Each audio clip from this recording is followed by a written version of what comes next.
কি নাম বললেন আপনার? হিমু? জি, হিমু। হিম থেকে হিমু? জি না, হিমালয় থেকে হিমু। আমার ভালো নাম হিমালয়। ঠাট্টা করছেন? না, ঠাট্টা করছি না। আমি পাঞ্জাবের পকেট থেকে ম্যাট্রিক সার্টিফিকেট বের করে এগিয়ে দিলাম। হাসি মুখে বললাম, সার্টিফিকেটে লেখা আছে, দেখুন। এসে হতভম্ব হয়ে বলল, আপনি কি সার্টিফিকেট পকেটে নিয়ে ঘুরে বেড়ান? জি, সার্টিফিকেটটা পকেটেই রাখি। হিমালয় নাম বললে অনেকেই বিশ্বাস করে না। তখন সার্টিফিকেট দেখাই। ওরা তখন বড় ধরনের ঝাঁকি খায়। আমি উঠে দাঁড়ালাম। এশা বলল, আপনি কি চলে যাচ্ছেন? হুম, এখন যাবেন না, একটু বসুন। আমার যেহেতু কখনোই কোনো তাড়া থাকে না, আমি বসলাম। রাত 9টার মতো বাজে। এমন কিছু রাত হয়নি, কিন্তু এ বাড়িতে মনে হচ্ছে নিশুতি। কারো কোনো সাড়া শব্দ নেই। বুড়ো একজন মানুষের খক খক শুনছিলাম, এখন তাও শোনা যাচ্ছে না। বুড়ো মনে হয় এই ফ্ল্যাটের নয়, পাশের ফ্ল্যাটের। এসে আমার সামনে বসে আছে। তার চোখে অবিশ্বাস ও কৌতূহল একসঙ্গে খেলা করছে। সে অনেক কিছুই জিজ্ঞেস করতে চাচ্ছে, আবার জিজ্ঞেস করতে ভরসা পাচ্ছে না। আমি তাদের কাছে নিতান্তই অপরিচিত একজন। তার দাদিমা রিকশা থেকে পড়ে মাথা ফাটিয়েছেন। আমি ভদ্রমহিলাকে হাসপাতালে নিয়ে মাথা ব্যান্ডেজ করে বাসায় পৌঁছে বেতের সোফায় বসে আছি। এদের কাছে এই হচ্ছে আমার পরিচয়। আমি খানিকটা উপকার করেছি। উপকারের প্রতিদান দিতে না পেরে পরিবারটা একটু অস্বস্তির মধ্যে পড়েছে। ঘরে বোধহয় চা পাতা নেই। চা পাতা থাকলে এতক্ষণে চা চলে আসতো। প্রায় আধ ঘন্টা হয়ে গেছে, এর মধ্যে চা চলে আসার কথা। আমি বললাম, আপনাদের ঘরে চা পাতা নেই তাই না? এসে আবারও হকচকিয়ে গেল। বিস্ময় গোপন করতে পারল না। গলায় অনেকখানি বিস্ময় নিয়ে বলল, না, নেই। আমাদের কাজের মেয়েটা দেশে গেছে, ওই বাজার টাজার করে। চা পাতা না থাকায় আজ বিকেলে আমি চা খেতে পারিনি। আমি কি চা পাতা এনে দেব? না না, আপনাকে আনতে হবে না। আপনি বসুন। আপনি কি করেন? আমি একজন পরিব্রাজক। আপনার কথা বুঝতে পারছি না। আমি রাস্তায় রাস্তায় ঘুরে বেড়াই। এসে তীক্ষ্ণ গলায় বলল, আপনি কি ইচ্ছা করে আমার প্রশ্নের উদ্ভট উদ্ভট জবাব দিচ্ছেন? আমি হাসি মুখে বললাম, যা সত্যি তাই বলছি। সত্যিকার বিপদ হলো সত্যি কথার গ্রহণযোগ্যতা কম। যদি বলতাম আমি একজন বেকার, পথে পথে ঘুরি, তাহলে আপনি আমার কথা সহজে বিশ্বাস করতেন। আপনি বেকার নন? জি না, ঘুরে বেড়ানোই আমার কাজ। তবে চাকরি বাকরি কিছু করি না। আজ বরং উঠি। দাদিমা আপনাকে বসতে বলেছে। উনি কি করছেন? শুয়ে আছেন, মনে হয় ঘুমিয়ে পড়েছেন। আপনি যদি এখন চলে যান তাহলে দাদিমা খুব রাগ করবেন। তাহলে বরং অপেক্ষাই করি। আমি বেতের সোফায় বসে আছি। আমার সামনে বিব্রত ভঙ্গিতে এসে বসে আছে।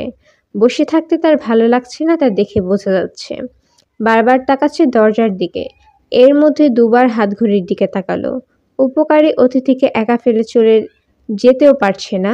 আজকালকার মেয়েরা অনেক স্মার্ট হয়। এরা ফট করে বলে বসে, আপনি বসুন, বসে বসে পত্রিকা পড়ুন, আমার কাজ আছে। এ তা বলতে পারছে না, আবার বসে থাকতেও ইচ্ছে করছে না। তার গায়ে ছেলেদের গায়ের চাদর। বয়স কত হবে? 24-25, কমও হতে পারে। চোখে মোটা ফ্রেমের চশমার জন্য হয়তো বয়স বেশি লাগছে। গায়ের রং শ্যামলা। রং আরেকটু ভালো হলে মেয়েটিকে দারুণ রূপবতী বলা যেত। শীতের দিনে ঠান্ডা মেঝেতে মেয়েটা খালি পায়ে এসেছে। এটা ইন্টারেস্টিং। যেসব মেয়ে বাসায় খালি পায়ে হাঁটাহাঁটি করে তারা খুব নরম স্বভাবের হয় বলে আমি জানি। এসে অস্বস্তির সঙ্গে বলল, আমার পরীক্ষা আছে, আমি পড়তে যাব। একা একা বসে থাকতে কি আপনার খারাপ লাগবে? খারাপ লাগবে না। পত্রিকা থাকলে দিন, বসে বসে পত্রিকা পড়ি। আমাদের বাসায় কোনো পত্রিকা রাখা হয় না। ও আচ্ছা, টিভি দেখবেন? টিভি ছেড়ে দিই? আচ্ছা দিন। এসে টিভি ছাড়লো। ঠিকমতো ছবি আসছে না, ঝাপসা ঝাপসা ছবি। এসা বলল, অ্যান্টেনার তার ছিঁড়ে গেছে বলে এই অবস্থা। আমার অসুবিধা হচ্ছে না। আমি খুবই লজ্জিত যে আপনাকে একা বসিয়ে রেখে চলে যেতে হচ্ছে। লজ্জিত হবার কিছু নেই। আপনি কাইন্ডলি পাশের চেয়ারটায় বসুন। এই চেয়ারটা ভাঙা, হেলান দিলে পড়ে যেতে পারেন। আমি পাশের চেয়ারে বসলাম। কিছু কিছু বাড়ি আছে যার কোনো কিছুই ঠিক থাকে না। এটা বোধহয় সেরকম একটি বাড়ি। দেয়ালে বাঁকাভাবে ক্যালেন্ডার ঝুলছে, যার পাতা উল্টানো হয়নি। ডিসেম্বর মাস চলছে, ধুলা জমে আছে। আমি ক্যালেন্ডার থেকে দৃষ্টি ফিরিয়ে তাকালাম টিভির দিকে। নাটক হচ্ছে। মাঝখান থেকে একটা নাটক দেখতে শুরু করলাম। এটা মন্দ না। পেছনে কি ঘটে গেছে আন্দাজ করতে করতে সামনের দিকে এগিয়ে যাওয়া। নাটকে একটি মধ্যবয়স্ক লোক তার স্ত্রীকে বলছে, এই, তুমি কি বলছো সীমা? না না না, তোমার এ কথা আমি গ্রহণ করতে পারছি না, বলেই ভেউ ভেউ করে মুখ বাঁকিয়ে কান্না। সীমা তখন কঠিন মুখে বলছে, চোখের জলের কোনো মূল্য নেই ফরিদ, এই পৃথিবীতে অশ্রু মূল্যহীন। কিছু দূর নাটক দেখার পর মনে হলো এরা স্বামী স্ত্রী নয়। নাটকের স্ত্রীরা স্বামীদের নাম ধরে ডাকে না, সহপাঠী প্রেমিক প্রেমিকা হতে পারে। যথেষ্ট আগ্রহ নিয়ে নাটক দেখছি। মাঝখান থেকে নাটক দেখার এত মজা আগে জানতাম না। জিগ স পাজলের মতো পাজল শেষ করার আনন্দ পাওয়া যাচ্ছে। নাটক শেষ হলো। মিলনান্তক ব্যাপার। শেষ দৃশ্যে সীমা জড়িয়ে ধরেছে ফরিদকে। ফরিদ বলছে, জীবনের কাছে আমরা পরাজিত হতে পারি না সীমা। ব্যাকগ্রাউন্ডে রবীন্দ্রসঙ্গীত হচ্ছে, পাখি আমার নীরের পাখি। নাটকের শেষ দৃশ্যে রবীন্দ্রসঙ্গীত ব্যবহার করার একটা নতুন স্টাইল শুরু হয়েছে, যার ফলে গানটা ভালো লাগে, নাটক ভালো লাগে না। আমি টিভি বন্ধ করে চুপচাপ বসে আছি। এবারে ড্রয়িং রুমে সময় কাটাবার মতো কিছুই নেই। একটি মাত্র ক্যালেন্ডারের দিকে তাকিয়ে আর কতক্ষণ থাকা যায়। দরজার কড়া নড়ছে। আমি দরজা খুললাম। স্যুটটাই পরা এক ভদ্রলোক। ছেলে মানুষই চেহারা, মাথা ভর্তি চুল। এত চুল আমি কারো মাথায় আগে দেখিনি। হাত বুলিয়ে দিতে ইচ্ছে করছে। ভদ্রলোককে দেখে মনে হলো দরজার কড়া নেড়ে তিনি খুবই বিব্রত বোধ করছেন। আমি বললাম, কি চাই? ভদ্রলোক ক্ষীণ গলায় বললেন, এসা কি আছে? আছে, ওর পরীক্ষা, পড়াশোনা করছে। ও আচ্ছা। ভদ্রলোক মনে হলো আরও বিব্রত হলেন, আরও সংকুচিত হয়ে গেলেন। আগের চেয়েও ক্ষীণ গলায় বললেন, আমি ওকে একটা কথা বলে চলে যাব। কথা বলতে রাজি হবে কিনা জানি না। কাইন্ডলি একটু আমার কথা বলুন। বলুন মোর্শেদ। মোর্শেদ বললে চিনবে? জি। ভেতরে এসে বসুন, আমি বলছি। আমি ভেতরে যাব না, এখানেই দাঁড়াচ্ছি। আচ্ছা দাঁড়ান। কি যেন নাম বললেন আপনার? মোর্শেদ। জি মোর্শেদ। আমি কয়েক মুহূর্ত চিন্তা করলাম কি করা যায়। এখান থেকে এসা এসা করে ডাকা যায়? ডাকতে ইচ্ছে করছে না। সরাসরি বাড়ির ভিতর ঢুকে গেলে কেমন হয়? এসা কোথায় পড়াশোনা করছে আমি জানি। ভেতরের বারান্দার এক কোণায় তার পড়ার টেবিলে। দাদিমাকে ধরাধরি করে ভেতরের বারান্দায় ইজি চেয়ারে শুইয়ে দিতে গিয়ে আমি এশার পড়ার টেবিল দেখেছি। আগে যেহেতু একবার ভেতরে যেতে পেরেছি, এখন কেন পারবো না? এশায় রেগে যেতে পারে, রাগুক না। মাঝে মাঝে রেগে যাওয়া ভালো। প্রচণ্ড রেগে গেলে শরীরের জীবাণু মরে যায়। যারা ঘন ঘন রাগে তাদের কখনো অসুখ বিসুখ হয় না বললেই চলে। আর যারা একেবারেই রাগে না, তারাই 2 দিন পর পর অসুখে ভোগে। সবচেয়ে বড় কথা, এশাকে খানিকটা ভরকে দিতে ইচ্ছে করছে। আমাকে চুপচাপ বসিয়ে সে দিব্যি পড়াশোনা করবে, তা হয় না। একটু হকচকিয়ে দেওয়া যাক। আমি পর্দা সরিয়ে নিতান্ত পরিচিত জনের মতো ভেতরে ঢুকে গেলাম। এশা চেয়ারে পা তুলে বসেছে, বইয়ের উপর ঝুঁকে আছে। তার মনোযোগ এতই বেশি যে আমার বারান্দায় আসা সে টের পেল না। মাথা ঝাঁকিয়ে ঝাঁকিয়ে বাচ্চা মেয়েদের মতোই পড়তে লাগলো। আমি ঠিক তার পেছনে দাঁড়িয়ে খুব সহজ গলায় বললাম, এশা, মোর্শেদ সাহেব এসেছেন। বাইরে দাঁড়িয়ে আছেন, তোমার সঙ্গে একটা কথা বলে চলে যাবেন। এসা ভূত দেখার মতো চমকে আমার দিকে তাকালো। আমি বললাম, ভদ্রলোককে কি চলে যেতে বলবো? ভেতরে এসে বসতে বলেছিলাম, উনি রাজি হলেন না। এসা কঠিন গলায় বলল, আপনি দয়া করে বসার ঘরে বসুন। আপনি হুট করে ঘরে ঢুকে গেলেন কি মনে করে? আমি নিতান্তই স্বাভাবিক গলায় বললাম, ভদ্রলোককে কি বসতে বলবো? তাকে যা বলার আমি বলবো। প্লিজ আপনি বসার ঘরে যান। আশ্চর্য, আপনি কি মনে করে ভেতরে চলে এলেন? আমি এসাকে হকচকিত অবস্থায় রেখে চলে এলাম। ভদ্রলোক বাইরে সিগারেট ধরিয়েছেন। আমাকে দেখে আস্ত সিগারেট ফেলে অপ্রস্তুত ভঙ্গিতে হাসলেন। আমি বললাম, ভেতরে এসে বসুন। এসে আসছে। আমাকে বসতে বলেছে? তা বলেনি, তবে আমার মনে হচ্ছে আপনি ভেতরে গিয়ে বসলে সে খুব রাগ করবে না। আমি বরং এখানেই থাকি। আচ্ছা থাকুন। আমি লম্বা লম্বা পা ফেলে রাস্তায় চলে এলাম। আপাতত রাস্তার দোকানগুলি একটিতে চা খাবো। ইতোমধ্যে ভদ্রলোকের সঙ্গে এসার কথাবার্তা শেষ হবে। আমি আবার ফিরে যাব। ফিরে না যেতে পারি। এ জগৎ সংসারে আগে ভাগে কিছুই বলা যায় না। শীতের রাতে ফাঁকা রাস্তায় দাঁড়িয়ে চা খাবার অন্যরকম আনন্দ আছে। চা খেতে খেতে মাঝে মাঝে আকাশের দিকে তাকিয়ে আকাশের তারা দেখতে হয়। সারা শরীর লাগবে কনকনে শীতের হাওয়া, হাতে থাকবে চায়ের কাপ, দৃষ্টি আকাশের তারার দিকে। তারাগুলিকে তখন মনে হবে সাদা বরফের ছোট ছোট খণ্ড, হাত দিয়ে ছুঁয়ে দিতে ইচ্ছে করবে, কিন্তু ছোঁয়া যাবে না। পরপর 2 কাপ চা খেয়ে 3য় কাপের অর্ডার দিয়েছি। তখন দেখি মোর্শেদ সাহেব হনহন করে চলে যাচ্ছেন। মাটির দিকে তাকিয়ে এত দ্রুত আমি কাউকে হাঁটতে দেখিনি। আমি ডাকলাম, এই যে ভাই মোর্শেদ সাহেব। ভদ্রলোক থমকে দাঁড়ালেন, খুব অবাক হয়ে তাকালেন। নিতান্তই অপরিচিত কেউ নাম ধরে ডাকলে আমরা যেরকম অবাক হই সেরকম অবাক। ভদ্রলোক আমাকে চিনতে পারছেন না। আশ্চর্য আত্মভোলা মানুষ তো। আমি বললাম, চা খাবেন মোর্শেদ সাহেব? আমাকে বলছেন? হ্যাঁ, আপনাকেই বলছি। আমাকে চিনতে পারছেন না? জি না, একটু আগে যে আপনার সাথে আমার দেখা হয়েছে। ভদ্রলোক আরো বিস্মিত হয়ে গেলেন। আমি বললাম, এখন কি চিনতে পেরেছেন? তিনি মাথা নেড়ে বললেন, জি জি। মাথা নাড়ার ভঙ্গি দেখে বুঝতে পেরেছি তিনি মোটেই চেনেননি। আমি বললাম, এশার সঙ্গে কথা হয়েছে? জি হয়েছে। এখন আমি আপনাকে চিনতে পেরেছি। আপনি এশার ছোট মামা। এশাকে ডেকে দিয়েছেন। আপনার স্মৃতিশক্তি খুবই ভালো। আপনি অবশ্য এশার ছোট মামা না, সেটা কোনো বড় কথা না। এশা আপনার সঙ্গে কথা বলেছে, এটাই বড় কথা। এশা কথা বলেনি। কথা বলেনি? জি না। আমাকে দেখে প্রচণ্ড রাগ করল। আপনি তো জানেন ও রাগ করলে কেঁদে ফেলল। তারপর বলল, বের হয়ে যাও, এক্ষুনি বের হও। আমি চলে এসেছি। ভালো করেছেন। আসুন চা খাওয়া যাক। আমি চা খাই না। চা খেলে রাতে ঘুম হয় না। তাহলে চা না খাওয়াই ভালো। এসে আপনার কে হয়? ও আমার স্ত্রী। আমি তাই আন্দাজ করেছিলাম। চলুন যাওয়া যাক। চলুন। বড় রাস্তায় গিয়ে ভদ্রলোক রিকশা নিলেন, খিলগা যাবেন। রিকশাওয়ালাকে বললেন, 132 নম্বর খিলগা, একতলা বাড়ি। বাড়ির সামনে একটি বড় আম গাছ আছে। রিকশাওয়ালাকে এইভাবে বাড়ির ঠিকানা দিতে আমি কখনো শুনিনি। তিনি রিকশায় উঠে বসে আমার দিকে তাকিয়ে বললেন, ছোট মামা, আপনি কোন দিকে যাবেন? আসুন আপনাকে নামিয়ে দিই। আমি সে ছোট মামা নই, কিন্তু মনে হচ্ছে ভদ্রলোককে এসব বলা অর্থহীন। তার মাথায় ছোট মামার কাঁটা ঢুকে গেছে। সেই কাঁটা দূর করা এত সহজে সম্ভব না। আমি বললাম, মোর্শেদ সাহেব, আমি উল্টো দিকে যাব। আপনি এশাকে একটু বুঝিয়ে বলবেন যে আমি সরি, একটা ভুল হয়ে গেছে, এরকম ভুল আর হবে না। যদি দেখা হয় তাহলে বলবো, অবশ্যই বলবো। যাই ছোট মামা। আচ্ছা, আবার দেখা হবে। আমি উল্টো দিকে হাঁটা ধরলাম।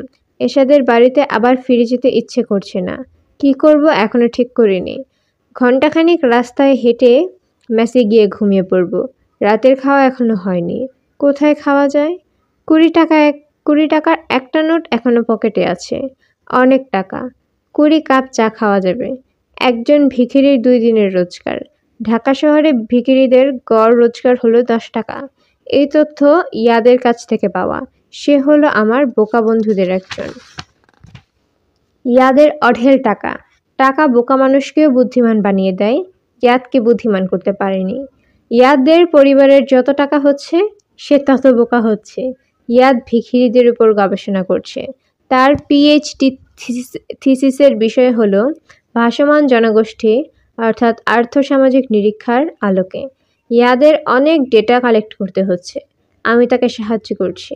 সাহায্য করার মানে হলো তার একটা বিশাল পেট মোটা কালো ব্যাগ হাতে নিয়ে ঘুরে বেড়ানো। তার কালো ব্যাগে পাওয়া যাবে না এমন কোনো জিনিস নেই। কাগজপত্র ছাড়াও ছোট্ট একটা টাইপরাইটার, বোতলে ভর্তি চিড়াগুড়, ইনস্ট্যান্ট কফি, চিনি, ফার্স্ট এড জিনিসপত্র, এক গাদা লম্বা লাইলনের দড়িও আছে। আমি জিজ্ঞেস করেছিলাম, দড়ি কি জন্য ইয়াদ? সে মুখ শুকনো করে বলেছে, কখন কি কাজে লাগে তা তো বলা যায় না, রেখে দিলাম। ভালো করিনি বলাটা ইয়াদের মুদ্রা দোষ। কিছু বলেই খানিকক্ষণ চুপ করে ভেবে বলবে, ভালো করিনি। রাত 1টার দিকে মজনুর দোকানে ভাত খেতে গেলাম। ভাতের হোটেলের সাধারণত কোনো নাম থাকে না। এটার নাম আছে। এটার নাম হলো মজনু মিয়ার ভাত মাছের হোটেল। বিরাট সাইনবোর্ড। সাইনবোর্ডের মাথায় একটি মুরগির ছবি, আরেক মাথায় ছাগলের ছবি। ভাত মাছের ছবি নেই। মজনুর দোকানে ভাত খেতে যাওয়ার একমাত্র আদর্শ সময় হলো রাত 1টা। কাস্টমাররা চলে যায়। কর্মচারীরা 2টা টেবিল একত্রে করে গোল হয়ে খেতে বসে। ওদের সঙ্গে বসে পড়লেই হয়। মজনুর ভাত মাছের হোটেলের ছাপ ফেলে দেওয়া হয়েছে। বয় বাবুর্চি একসঙ্গে খেতে বসেছে। খাবার যা বাঁচে তাই শেষ সময় একসঙ্গে খাওয়া হয়। আজ ওদের ভাগ্য ভালো, রুই মাছ, খাসি দুইটাই বেঁচে গেছে। প্রচুর বেঁচেছে, শুধু ভাত নেই। অল্প কটা ভাত আছে, তাই একটা টিনের থালায় রাখা আছে। তরকারির চামচে 1 চামচ করেও সবার হবে না। আমাকে দেখে এরা জায়গা করে দিল।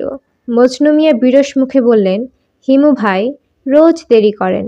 আপনার মতো কাস্টমার না থাকা ভালো, বড়ই যন্ত্রণা। আমি বললাম, ভাত নেই নাকি? যা আছে আপনার হয়ে যাবে। আপনি খান, ওরা মাছ গোস খাবে। এত বড় একটা পেটি খেলে পেট ভরে যাবে। খানিকটা ভাত রান্না করে ফেললে কেমন হয়? হিমু ভাই, আপনি আর যন্ত্রণা করবেন না তো। রাত 1টার সময় ভাত রানবে? অসুবিধা আছে? অসুবিধা আছে। চাল নাই, পোলাওয়ের চাল সামান্য আছে। সকালে বিরিয়ানি হবে। এই খাতোরা, আমি চললাম। আর শুনেন হিমু ভাই, আপনার ওই পাগলা বন্ধু ইয়াদ সাহেবকে আমার এখানে আসতে নিষেধ করবেন। আজ একদিনে 2বার এসেছে আপনার খোঁজে। 2বারেই খুব যন্ত্রণা করেছে। বলে চা দেন, দিলাম চা। বলে কাপ পরিষ্কার হয়নি, গরম পানি দিয়ে ধুয়ে দিন, আমি ডাবল দাম দেব। দিলাম গরম পানি দিয়ে ধুয়ে। চা মুখে দিয়ে থু করে ফেলে দিয়ে বলল, চিনি কম দিয়ে আরেক কাপ চা দিতে বলুন, আমি ডাবল দাম দেব। কথায় কথায় ডাবল দাম। আরে ডাবল দাম কে চায় তার কাছে? এতগুলা কাস্টমারের সামনে যে থু করে চা ফেললো, আমার অপমান হইল না? আপনি আপনার বন্ধুরে বলে দিবেন, ইয়াদকে আমি বলে দেব। আজে বাজে লোককে হোটেল চিনায় দিছেন। এরা যান শেষ করে দেয়। মজনু মিয়া ক্যাশ নিয়ে চলে গেলেন। টিনের থালায় 1 থালা ভর্তি। আমরা 6জন মানুষ চুপচাপ বসে আছি, কারণ এইটুক একটা থালা ভর্তি ভাতে আমাদের হবে না। বাবুর্চির নাম মোস্তফা। মোস্তফা বসেছে আমার পাশে। সে ক্লান্ত ও ক্ষুধার্ত। মোস্তফা বলল, হিমু ভাই, আপনি খান। রুই মাছটা ভালো ছিল। আর আড়ি 4 মাছ। খেয়ে আরাম পাইবেন। আমি একা ভাত খাবো, আপনারা শুধু তরকারি? অসুবিধা কিছু নাই ভাইজান। অসুবিধা আছে। চুলা ধরান, পোলাওয়ের চাল বসিয়ে দিন। পোলাও রান্না করে ফেলুন। মাছ ভালো আছে, পোলাও দিয়ে আরাম করেই খাওয়া যাক। বাবুর্চি অন্যদিকে তাকিয়ে বলল, সবার চোখেই চকচক করছে। আমি বললাম, মাছের তরকারি ঠান্ডা হয়ে গেছে, গরম করতে হবে।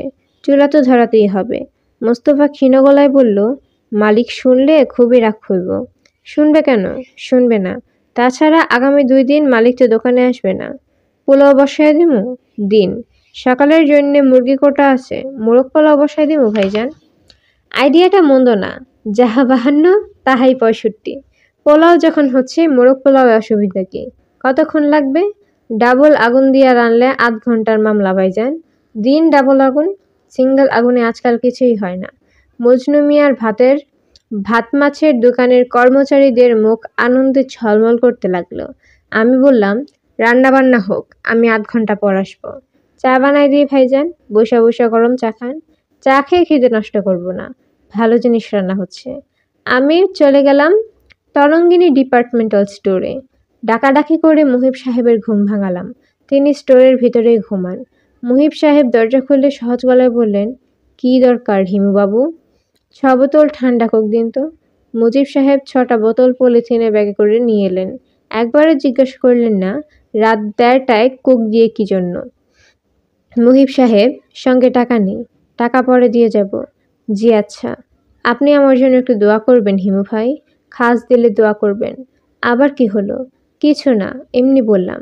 আজ আপনার জন্মদিন, একটা শুভ দিন। জন্মদিন আপনি জানতেন? জানবো না কেন, জানি। সকালবেলা একবার আপনার কাছে যাব ভেবেছিলাম, যেতে পারিনি, ছুটি পেলাম না। যাক, তবু শুভ জন্মদিনে শেষ পর্যন্ত দেখা হলো। শুভ জন্মদিনে দেখা হয়নি মুহিব সাহেব। এখন প্রায় 2টা বাজতে চলল। জন্মদিনের মেয়াদ শেষ। যাই। মুহিব সাহেব দুঃখিত চোখে তাকিয়ে রইলেন। 6 বোতল কোক নিয়ে আমি বের হয়ে এলাম। মজনু মিয়ার ভাতের হোটেলের লোকজন নিশ্চয়ই অপেক্ষা করছে আমার জন্য।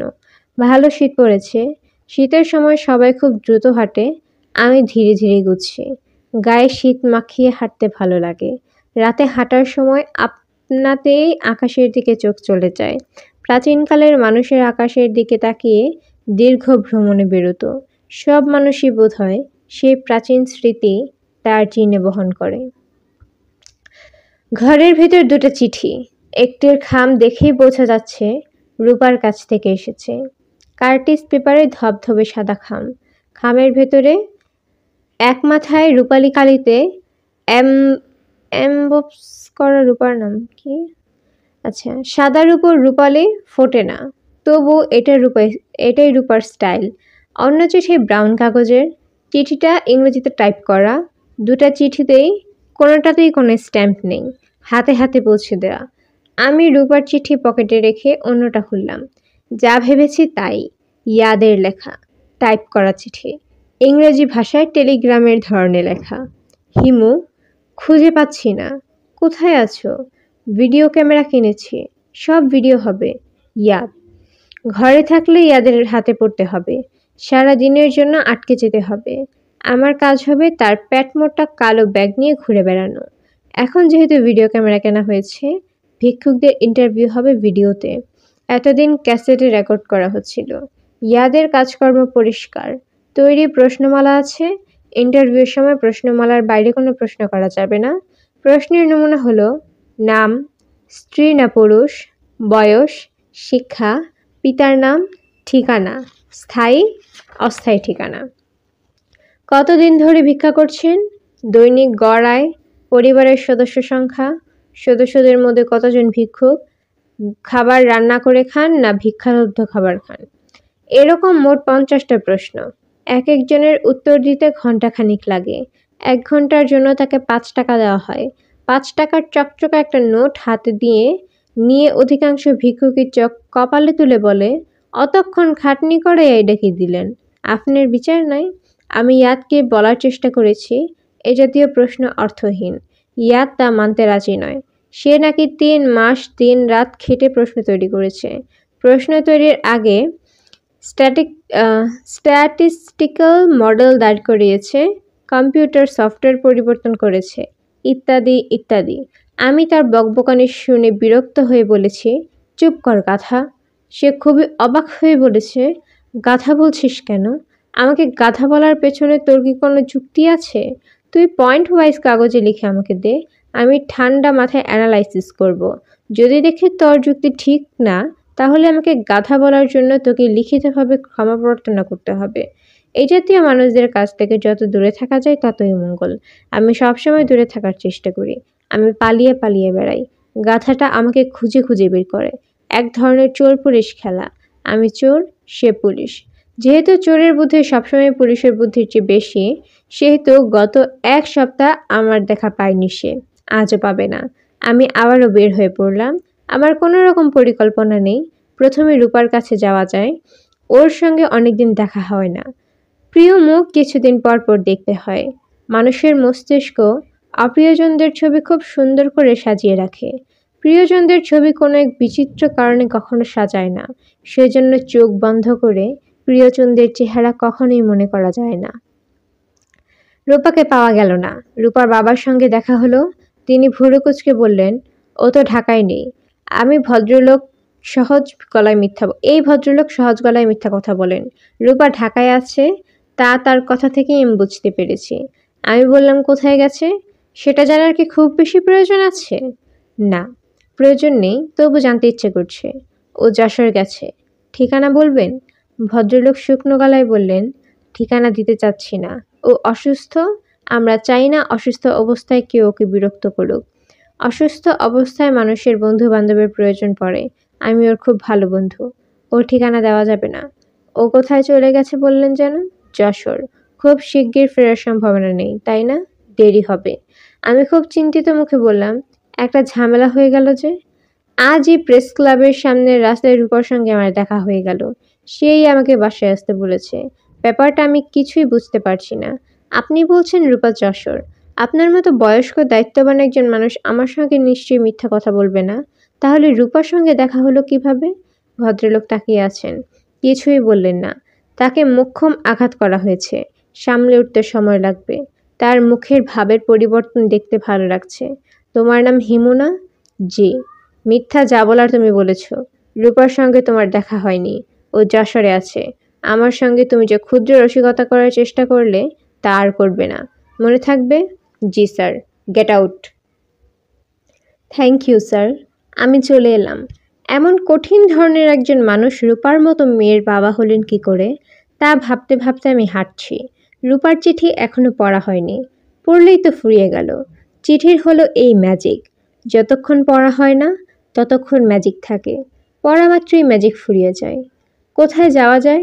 মেসে ফিরে যাবার প্রশ্নই ওঠে না। ইয়াদ সেখানে নিশ্চয়ই বসে আছে। আমি মোর্শেদ সাহেবের বাসার দিকে রওনা হলাম। খিলগা দূর আছে, অনেকক্ষণ হাঁটতে হবে।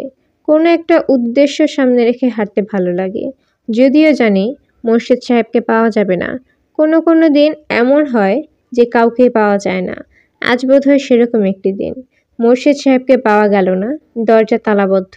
তবে একটা মজার ব্যাপার লক্ষ্য করলাম।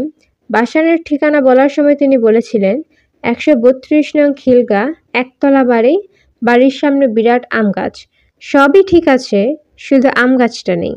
শুধু এই বাড়ি না, আশেপাশের কোনো বাড়ির সামনেই কোনো আম গাছ নেই। মোর্শেদ সাহেবের বাড়ি ফিরতে দারোয়ান জাতীয় একজনকে পাওয়া গেল। তাকে জিজ্ঞেস করলাম, এখানে কি কখনো আম গাছ ছিল? সে বিরক্ত হয়ে বলল, আম গাছ কেন থাকবে? যেন আম গাছ থাকাটা একটা অপরাধ। আমি খুবই বিনয়ের সঙ্গে বললাম, আপনি এ বাড়িতে কতদিন ধরে আছেন? ছোটবেলা থেকে আছি। এটা কি মোর্শেদ সাহেবের কেনা বাড়ি? যে না, ভাড়া বাসা। তো আর বেশি দিন থাকবো না, বাড়িওয়ালা নোটিশ দিছে। আচ্ছা ভাই, যাই। ওনারে কিছু বলা লাগবো? না। আমি আবার হাঁটা ধরলাম। রাত 1টা পর্যন্ত পথে পথে হাঁটতে হবে। ইয়াদ 1টা পর্যন্ত আমার জন্য বাসায় বসে থাকবে না। তাকে রাতে 12টার মধ্যে বাড়ি ফিরতে হবে। নিতুর কঠিন নির্দেশ। নিতুর মতো মেয়ের নির্দেশ অগ্রাহ্য করা ইয়াদের পক্ষে সম্ভব না। নিতুর সঙ্গে দেখা হয়ে গেলে কেমন হয়? ইয়াদের হাত থেকে বাঁচার সবচেয়ে ভালো উপায় হচ্ছে ইয়াদের বাসায় গিয়ে বসে থাকা। সে বসে থাকবে আমার মেসে, আমি বসে থাকবো তার বাড়িতে। চোর পুলিশ খেলার এর চেয়ে ভালো স্ট্র্যাটেজি আর হয় না। Full proof. ইয়াদের বাড়ির একটা হুলস্থুল ব্যাপার।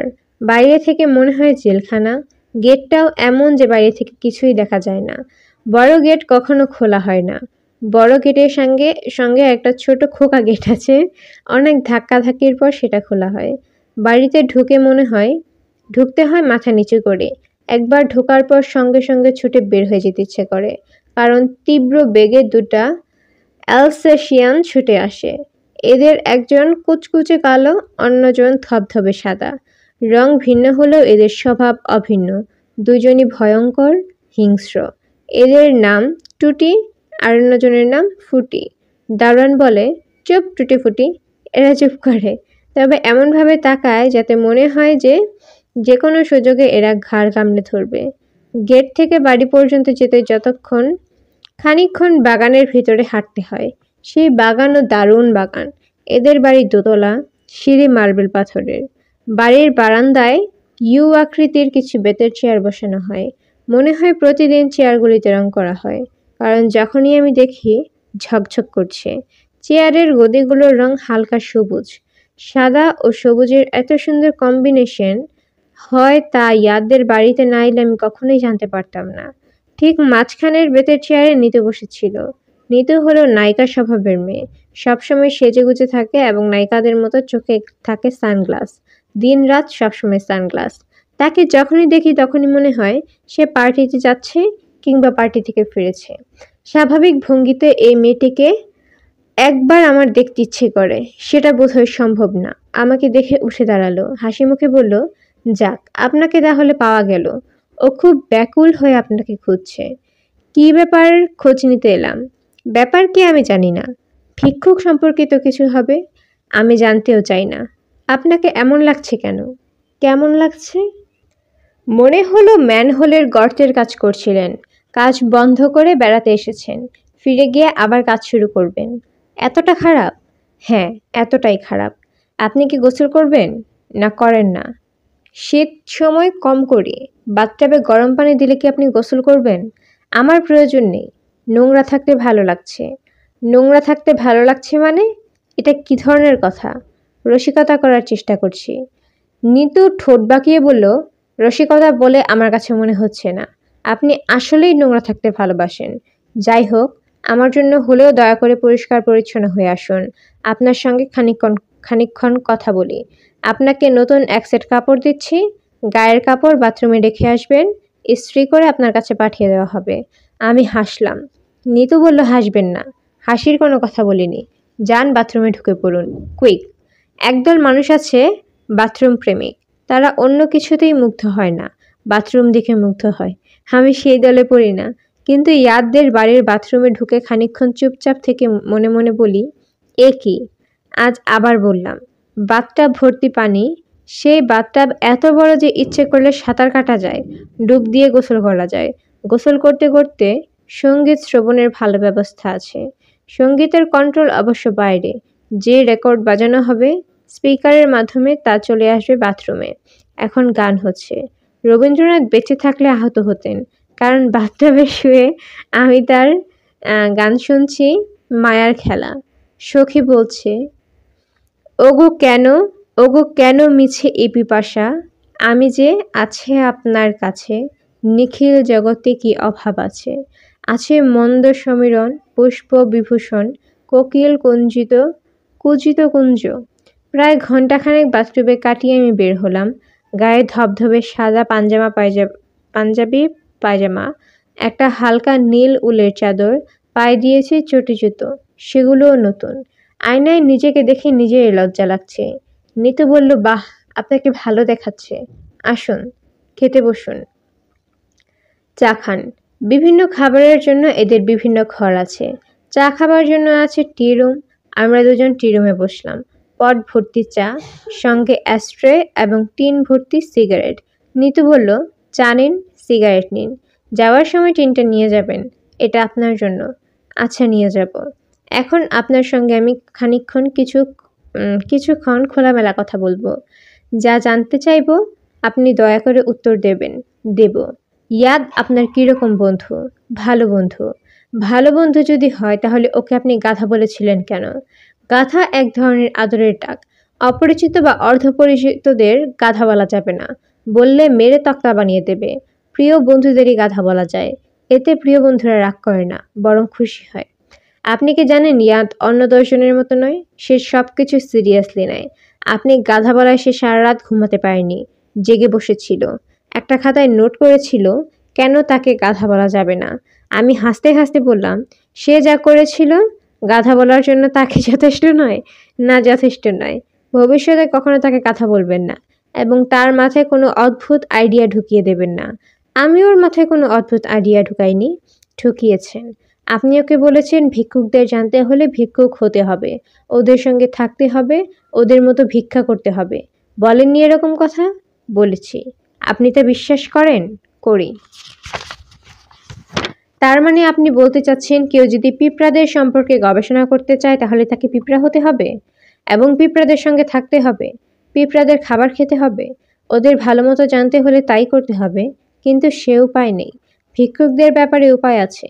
তাছাড়া পিঁপড়া মানুষ না, ভিক্ষুকরা মানুষ। আমি যে আপনাকে কি পরিমাণ অপছন্দ করি তা কি আপনি জানেন? না, জানি না। মাকড়সা আমি যতটা অপছন্দ করি আপনাকে তার চেয়ে বেশি অপছন্দ করি। আজ আমি বারান্দায় বসেছিলাম। আপনি যখন আসছিলেন তখন ইচ্ছা করছিল টুটিফুটিকে বলি, ধর ওই লোকটাকে, ছিঁড়ে টুকরো টুকরো করে ফেল। বলেই ফেলতাম, নিজেকে সামলে ফেলেছি। আমি নিজেকে কন্ট্রোল করেছি। আজ যা করেছি অন্য একদিন যে তা করব না তা তো নয়। একদিন সত্যি সত্যি হয়তো কুকুরকে লেলিয়ে দেব আপনার পেছনে। নিন, আরেক কাপ চা খান। আমি আরেক কাপ চা নিলাম। নিতু বলল, আপনার সম্পর্কে অনেক গল্প প্রচলিত আছে। আপনি নাকি মহাপুরুষ, জাতীয় পুরুষ, মানুষের ভবিষ্যৎ বলতে পারেন। আমি তার এক বিন্দুও বিশ্বাস করি না। আমি নিজেও করি না, কিন্তু কেউ কেউ করে। আপনার অদ্ভুত জীবনযাপন প্রণালীর জন্যই হয়তোবা করে। নোংরা কাপড় পরে রাস্তায় রাস্তায় ঘুরে বেড়ালেই মানুষ মহাপুরুষ হয় না। যদি হতো তাহলে ঢাকা শহরের 3 লক্ষ মহাপুরুষ থাকতো। এই শহরে রাস্তায় ঘুরে বেড়ানো মানুষের সংখ্যা 3 লক্ষ। বুঝতে পারছেন? পারছি। আপনার কোনো ক্ষমতা নেই তা বলছি না। একটা ক্ষমতা আছে, খুব ভালোভাবেই আছে। সেটা হলো সুন্দর করে কথা বলা। আপনি যা বলেন তাই বিশ্বাস করতে ইচ্ছে করে, সত্যি বলে মনে হয়। এই ক্ষমতা নিম্ন শ্রেণীর ক্ষমতা। রাস্তায় রাস্তায় যারা ঔষধ বিক্রি করে তাদেরও এই ধরনের ক্ষমতা আছে। আপনি যদি দাঁতের মাজন কিংবা সর্বব্যথা নিবারণী ওষুধ বিক্রি করেন তাহলে বেশ ভালো বিক্রি করবেন। নিতুর সঙ্গে অন্যদের এক জায়গায় বেশ ভালো রকম অমিল। রাগের কথা বলতে বলতে অন্যদের রাগ পড়ে যায়, নিতুর রাগ পড়ে না, তার রাগ বাড়তেই থাকে। আস্তে আস্তে মুখ লাল হতে থাকে। একসময় সারাটা মুখ লাল টকটকে হয়ে ওঠে, এখন যেমন হয়েছে। নিতু বলল, আমি অনেক কথা বললাম, আপনি তার উত্তরে কিছু বলতে চাইলে বলতে পারেন। আমি কিছু বলতে চাচ্ছি না। তাহলে আপনি কি স্বীকার করে নিলেন আমি যা বললাম তা সবই সত্যি? হ্যাঁ। ইন দ্যাট কেস আপনি কি আমার পরামর্শ শুনবেন? হ্যাঁ, শুনবো। আপনি একজন সাইকিয়াট্রিস্টের সঙ্গে কথা বলুন।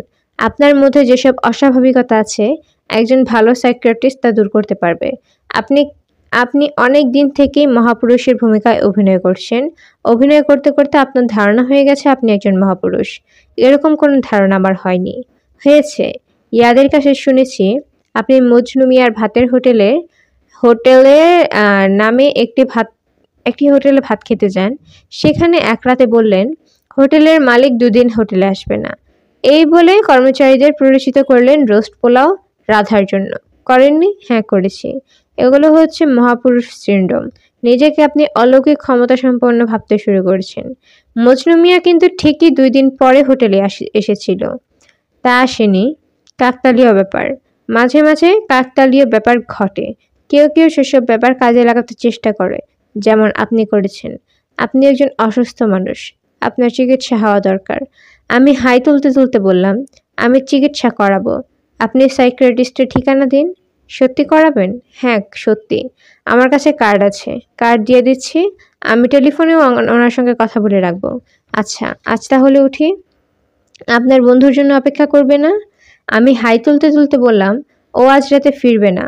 নিতু তীক্ষ্ণ গলায় বলল, তার মানে কি? আপনি কি বলতে চাচ্ছেন? আপনি কি আপনার তথাকথিত অলৌকিক ক্ষমতার নমুনা আমাকে দেখাতে যাচ্ছেন? আমাকে ভরকে দিতে যাচ্ছেন? না, তা না। আপনি শুধু শুধু রাগ করছেন। আমার মনে হচ্ছে ইয়াদ আজ রাতে বাসায় ফিরবে না, তাই বললাম। শুনুন হিমু সাহেব, আমার সঙ্গে চালাকি করতে যাবেন না। আমি চালাকি পছন্দ করি না। নিতু আমাকে বারান্দা পর্যন্ত এগিয়ে দিতে এলো। টুটি ফুটি বারান্দায় বসেছিল। নিতুকে দেখেই উঠে দাঁড়ালো। নেজ নাড়তে লাগলো। নেজ নাড়া দিয়ে কুকুর কি বোঝাতে চেষ্টা করছে। লেজ নেড়ে সে কি বলে, আমি তোমাকে অনেক ভালোবাসি। ভালোবাসার পরিমাণও সে কি লেজ নেড়ে প্রকাশ করে? কেউ কি এই বিষয়টি নিয়ে রিসার্চ করেছে? ইয়াদের মতো কেউ একজন এসে ব্যাপারটা নিয়ে রিসার্চ করলেই পারে। কুকুরের লেজ এবং ভালোবাসা। আমি মেসে ফিরলাম না। এত সকাল সকাল ফেরা ঠিক হবে না। ইয়াদ হয়তো বসে আছে। রাস্তায় হাঁটতেও ইচ্ছে করছে না। ক্লান্তি লাগছে। কেন জানি মাথার ভিতরে ভূতা এক ধরনের যন্ত্রণা হচ্ছে। মেসে ফিরে যাওয়াই ভালো। মাথার ভিতর এই যন্ত্রণা ইদানিং আমাকে কাবু করে ফেলছে। হালকাভাবে শুরু হয়, শেষের দিকে ভয়াবহ অবস্থা। একসময় ইচ্ছা করে কাউকে ডেকে বলি, ভাই, আপনি আমার মাথাটা ছুরি দিয়ে কেটে শরীর থেকে আলাদা করে দিতে পারেন? রূপার চিঠি এখনো পড়া হয়নি। বিছানায় শুয়ে শুয়ে চিঠিটা পড়া যায়। আমি একটা রিকশা নিয়ে নিলাম। ইয়াদ আমার জন্য মেসে বসে নেই। এটা একটা সুসংবাদ। আগের মতোই টাইপ করা ইংরেজির নোট রেখে গেছে। খুঁজে পাচ্ছি না। জরুরি প্রয়োজন। দয়া করে যোগাযোগ করো। ভিডিও ক্যামেরা কিনেছি। ইয়াদ। দরজা বন্ধ করে শুয়ে পড়ার সময় মনে হলো রূপার চিঠি আমার সঙ্গে নেই। নিতুদের বাসায় পুরনো কাপড়ের সঙ্গে ফেলে এসেছি। কাপড়গুলি ইতোমধ্যে নিশ্চয় ধোপার বাড়িতে চলে গেছে। মাথায় যন্ত্রণা বাড়ছে। এই অসহ্য যন্ত্রণা। তীব্র যন্ত্রণার উৎস কি? তীব্র আনন্দ যিনি দেন, তীব্র ব্যথাও কি তারই দেয়া? কিন্তু তা তো হবার কথা নয়। যিনি পরম মঙ্গলময়, ব্যথা তার সৃষ্টি হতে পারে না। পাশের ঘরে হইচই হচ্ছে। তাস খেলা হচ্ছে নিশ্চয়। আজ বৃহস্পতিবার। সপ্তাহে এই একটা দিন মেসে তাস খেলা হয়। শুধু তাস না, অতি সস্তার বাংলা মদ আনা হয়। যারা এই জিনিস খান না তারাও 2-1 চুমুক খান। সারা রাতই তাদের আনন্দিত হওয়ার কথাবার্তা শোনা যায়। এই আনন্দ কি তারই দেওয়া? ধুম ধুম করে দরজায় কিল পড়ছে। আমি ঘুমের ঘরে বললাম, কে? কেউ জবাব দিল না। দরজার শব্দ হতে থাকলো। আমার সমস্যা হচ্ছে, শীতের ভোরে একবার লেপের ভেতর থেকে বের হলে আবার ঢুকতে পারি না। এখনো ঠিকমতো ভোর হয়নি। চারিদিকে আঁধার হয়ে আসছে। কাচের জানালায় গাঢ় কুয়াশা দেখা যাচ্ছে। এত ভোরে আমার কাছে আসার মতো কে আছে? ভাবতে ভাবতে দরজা খুলে দেখি ইয়াদ।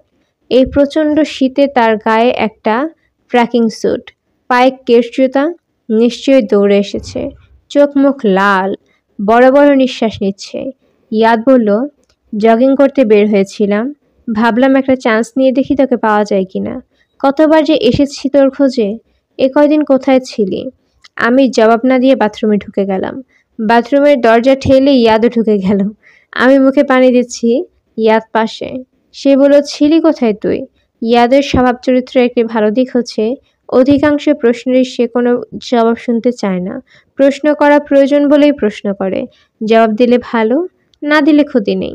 সে প্রশ্ন করে যাবে তার মনের আনন্দে। হিমু, কি?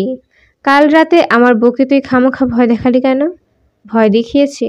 অফকোর্স ভয় দেখিয়েছিস। তুই তাকে বললি আমি নাকি রাতে বাসায় ফিরবো না। এদিকে আমি সত্যি সত্যি আটকা পড়ে গেলাম ছোট খালার বাসায়। ফিরতে ফিরতে রাত 2টো বেজে গেছে। এসে দেখি নিতুর মাথায় পানি ঢালা হচ্ছে। পরিচিত অপরিচিত সব জায়গায় টেলিফোন করা হয়েছে। ম্যানেজারকে পাঠানো হয়েছে সব হাসপাতালে খোঁজ নিতে। ম্যানেজার বেটা গাড়ি নিয়ে বের হয়, সেই গাড়ি ড্রেনে ফেলে কি একটা অবস্থা করে দিয়েছে। এই অবস্থা? হ্যাঁ, এই অবস্থা। নিতুর হাইপার টেনশন আছে, অল্পতেই এমন নার্ভাস হয়। ওর একটা পোষা সাইকিয়াট্রিস্ট আছে, 2 দিন পর পর তার কাছে যায়, 1 গাদা করে টাকা দিয়ে আসে। তোর তো টাকা খরচ করার পথ নেই, কিছু খরচ হচ্ছে, মন্দ কি? টাকা কোনো সমস্যা না, নিতুই সমস্যা। অল্পতেই এত আপসেট হয়, এই কারণেই তোকে খুঁজছি। নিতুকে সামলানোর ব্যাপার কি করা যায় বলতো? সামলানোর দরকার কি? দরকার আছে। তোর প্রস্তাব আমি গ্রহণ করেছি। ভিখিরি হয়ে যাব। 7 দিনের ক্র্যাশ প্রোগ্রাম। 7 দিন ভিখিরি হয়ে ওদের সঙ্গে সঙ্গে ঘুরব, ভিক্ষা করব। 7 দিনে কিছুই হবে না। কতদিন লাগবে? 2 বছর। বলিস কি? ঠিকমতো ওদের জানতে হলে ওদের একজন হতে হবে। ওদের একজন হতে সময় লাগবে। নিতুকে সামলাবো কি করে?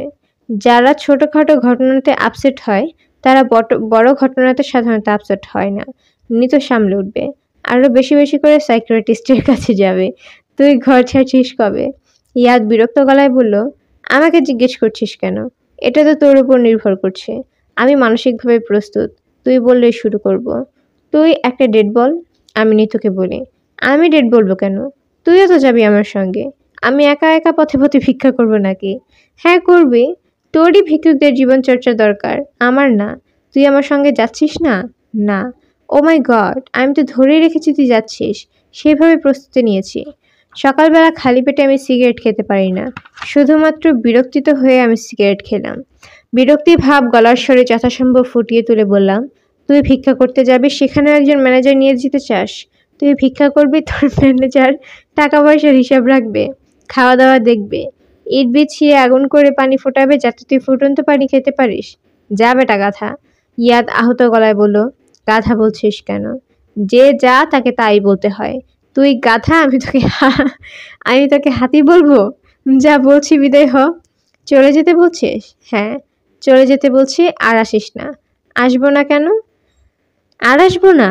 না, তোকে দেখলেই বিরক্তি লাগে। বিরক্তি লাগে কেন? বেকুবদের সঙ্গে কথা বলে বিরক্তি লাগবে না? গাধা বলছিস ভালো কথা, বেকুব বলছিস কেন? বাথরুমে ঢুকে পড়েছিস, এই জন্য বেকুব বলছি। ইয়াদ বলল, ভুল করে বাথরুমে ঢুকে পড়েছি, খেয়াল করিনি। যাই। আমি ওর দিকে না তাকিয়ে বললাম, আচ্ছা যা, আর আসিস না। ইয়াদ বের হয়ে গেল। আমার মনে হলো এতটা কঠিন না হলেও বোধহয় হতো। তবে আমার কাছ থেকে এ ধরনের ব্যবহার পেয়ে সে অভ্যস্ত। তার খুব খারাপ লাগবে না, লাগলেও সামলে উঠবে। ইয়াদকে আমার পছন্দ হয়। শুধু পছন্দ না, বেশ পছন্দ। রূঢ় ব্যবহার করতে হয় পছন্দের মানুষের সঙ্গে। আমার বাবার উপদেশনামার একটি উপদেশ হলো, হে মানব সন্তান, তুমি তোমার ভালোবাসা লুকাইয়া রাখিও। তোমার পছন্দের মানুষের সহিত তুমি রূঢ় আচরণ করিও, যেন সে তোমার স্বরূপ কখনো বুঝিতে না পারে। মধুর আচরণ করিবে দুর্জনের সঙ্গে। নিজেকে অপ্রকাশ্য রাখাই ইহার প্রথম পাঠ। আমাদের মেসের সকালের চা দেওয়া হয় না। চা খেতে রাস্তার পাশের ক্যান্টিনে যেতে হয়। সেই ক্যান্টিনে পৃথিবীর সবচেয়ে মিষ্টি এবং একই সঙ্গে পৃথিবীর সবচেয়ে গরম চা পাওয়া যায়। এই চা প্রথম 2 দিন খেতে খারাপ লাগে, কিন্তু তৃতীয় দিন থেকে নেশা ধরে যায়। ঘুম থেকে উঠেই 1 কাপ চা খেতে ইচ্ছে করে। ক্যান্টিনে পা দেওয়ার সঙ্গে সঙ্গে দেখলাম ইয়াদ আবার এসেছে। সে আমাকে দেখতে পেয়েছে। হয়তো আশা করছে আমি হাত ইশারা করে তাকে ডাকবো। আমি কিছুই করলাম না। মুখ কঠিন করে অন্যদিকে তাকিয়ে রইলাম।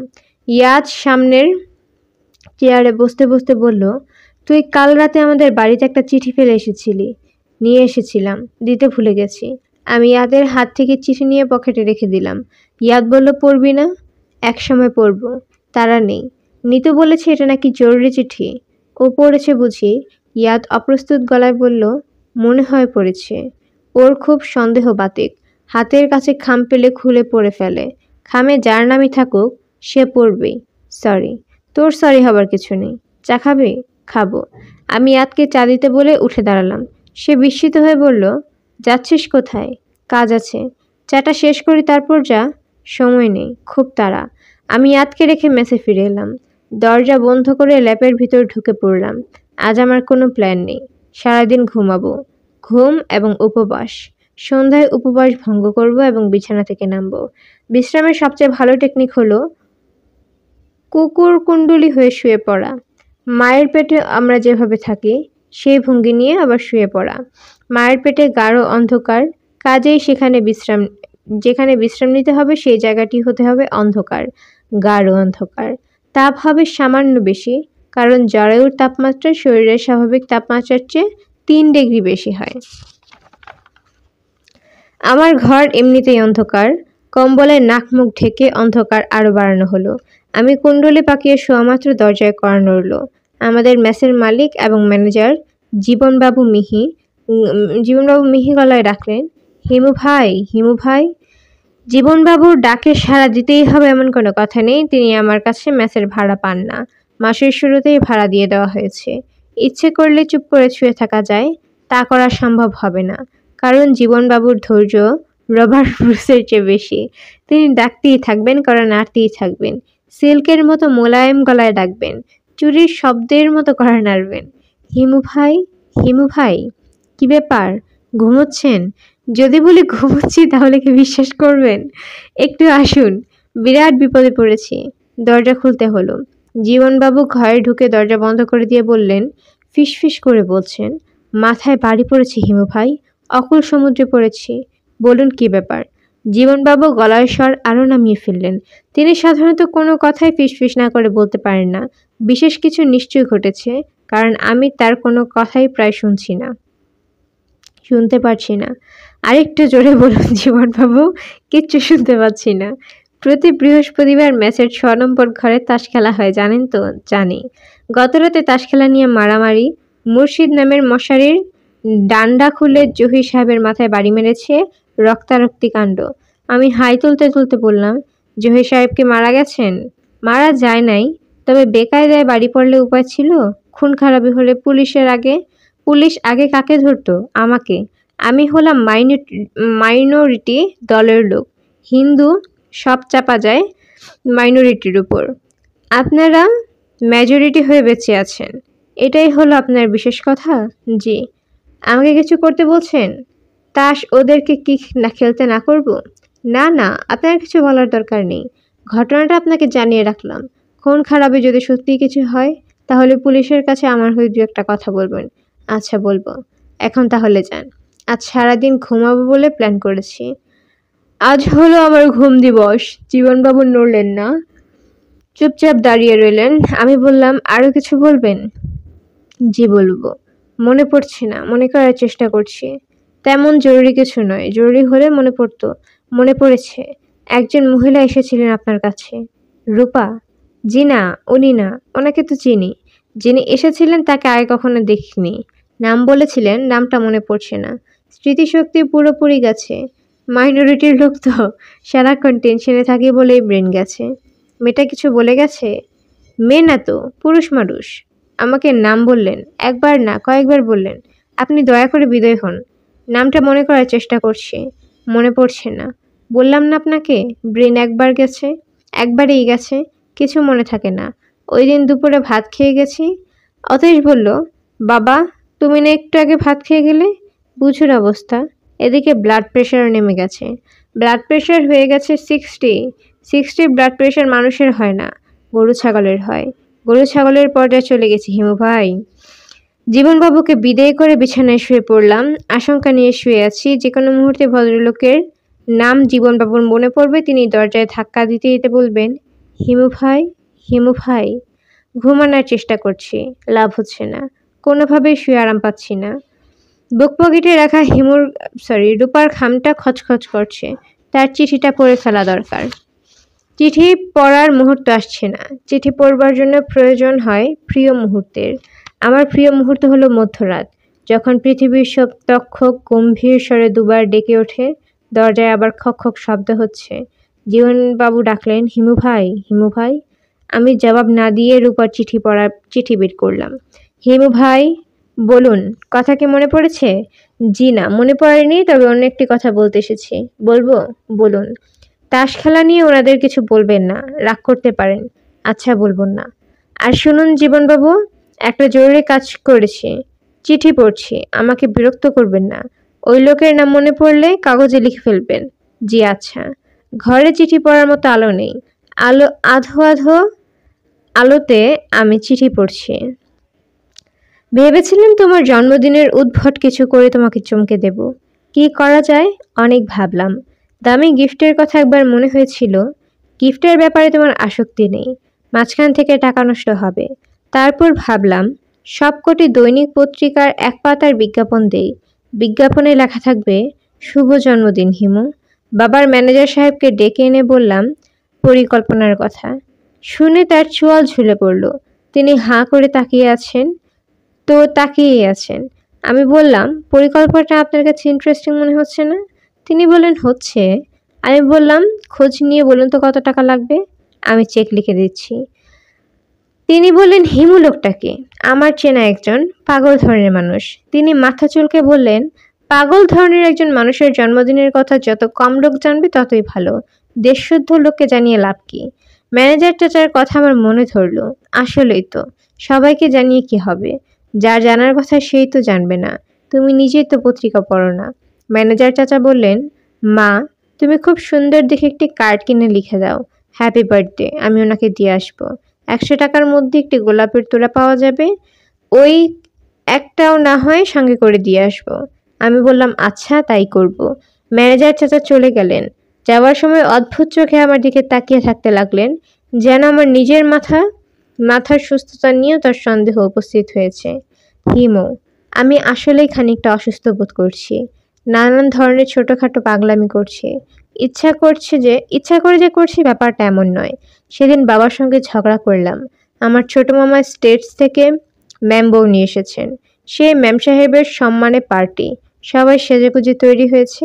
আমি নিজেও খুব সেজেছি। গয়না টয়না পরে একটা কাণ্ড করেছি। গাড়িতে ওঠার সময় কি যেন হলো। আমি বললাম, আমার যেতে ইচ্ছে করছে না। বাবা বলল, তার মানে কি? আমি বললাম, আমার রিসেপশনে যেতে ভালো লাগছে না। তোমার কি শরীর খারাপ লাগছে? না, শরীর খারাপ লাগছে না, শুধু যেতে ইচ্ছে করছে না।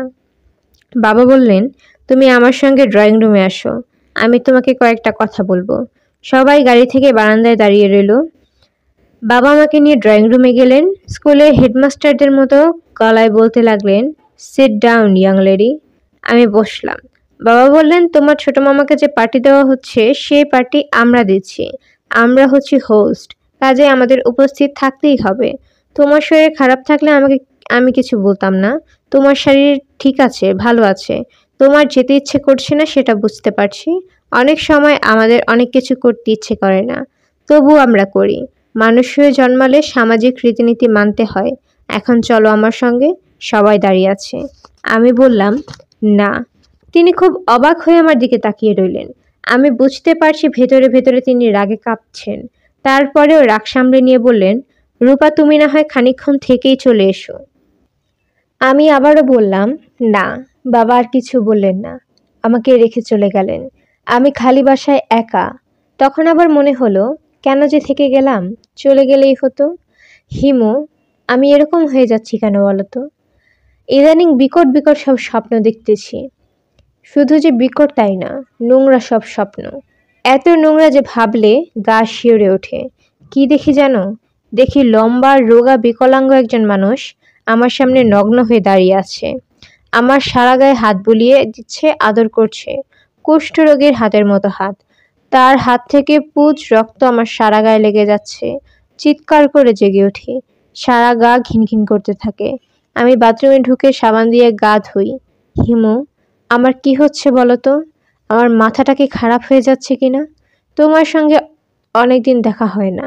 দেখা হলে বলতাম, আমার হাতটা একটু দেখে দাও তো। কোথায় জন্মদিনের শুভেচ্ছা জানাবো তা না, আজে বাজে সব কথা বলে সময় নষ্ট করছি। জন্মদিনের শুভেচ্ছা নাও। আমি কথার কথা হিসেবে শুভেচ্ছা বলছি না। আমি মনে প্রাণে কামনা করছি তোমার দিন সুন্দর হোক। রাতে দরজা জানালা বন্ধ করে আমি খানিকক্ষণ তোমার জন্য প্রার্থনা করেছি, যেন তুমি সুখে থাকো।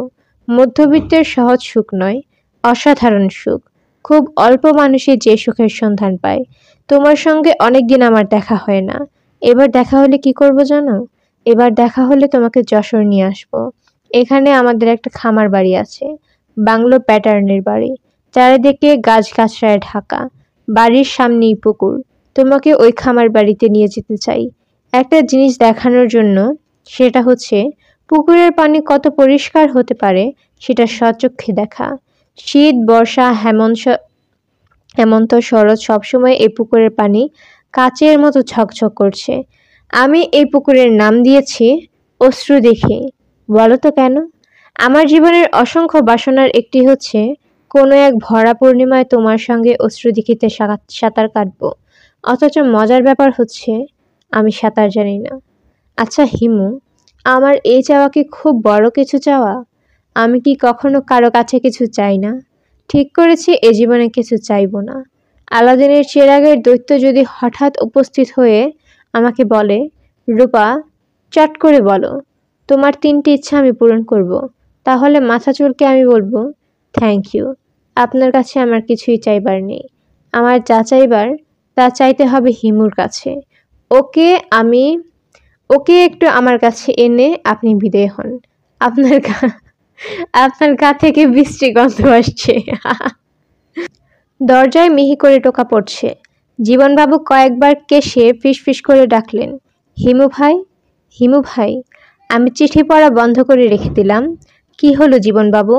নামটা মনে পড়েছে। বলুন, বলে বিদায় হন। এটা ছাড়াও আরেকটা কথা বলতে যাচ্ছি। কাগজে লিখে রাখুন, আমি পরে পড়ব। লিখে রাখতে গিয়েছিলাম, তারপর দেখি বল পয়েন্টে কালি নেই। আপনার কাছে কি বল পয়েন্ট আছে? আমি দরজা খুলে বললাম, লিখতে হবে না, মুখে বলুন, শুনে নিচ্ছি। তরঙ্গিনী স্টোর থেকে মুহিব সাহেব এসেছিলেন। কিছু বলেছেন? জি না, কিছু বলেননি। ও আচ্ছা। প্রায় সারাদিন বসেছিলেন। দুপুরে কিছু খানওনি। তিনি 1 কাপ চা আনিয়ে দিয়েছিলাম তাকে, সেটাও খাননি। চা না খাওয়ারই কথা। মুহিব সাহেব চা, পান, সিগারেট কিছুই খায় না।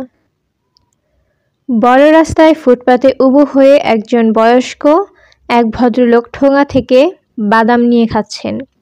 খাওয়ার ব্যাপারটা বেশ আয়োজন আছে।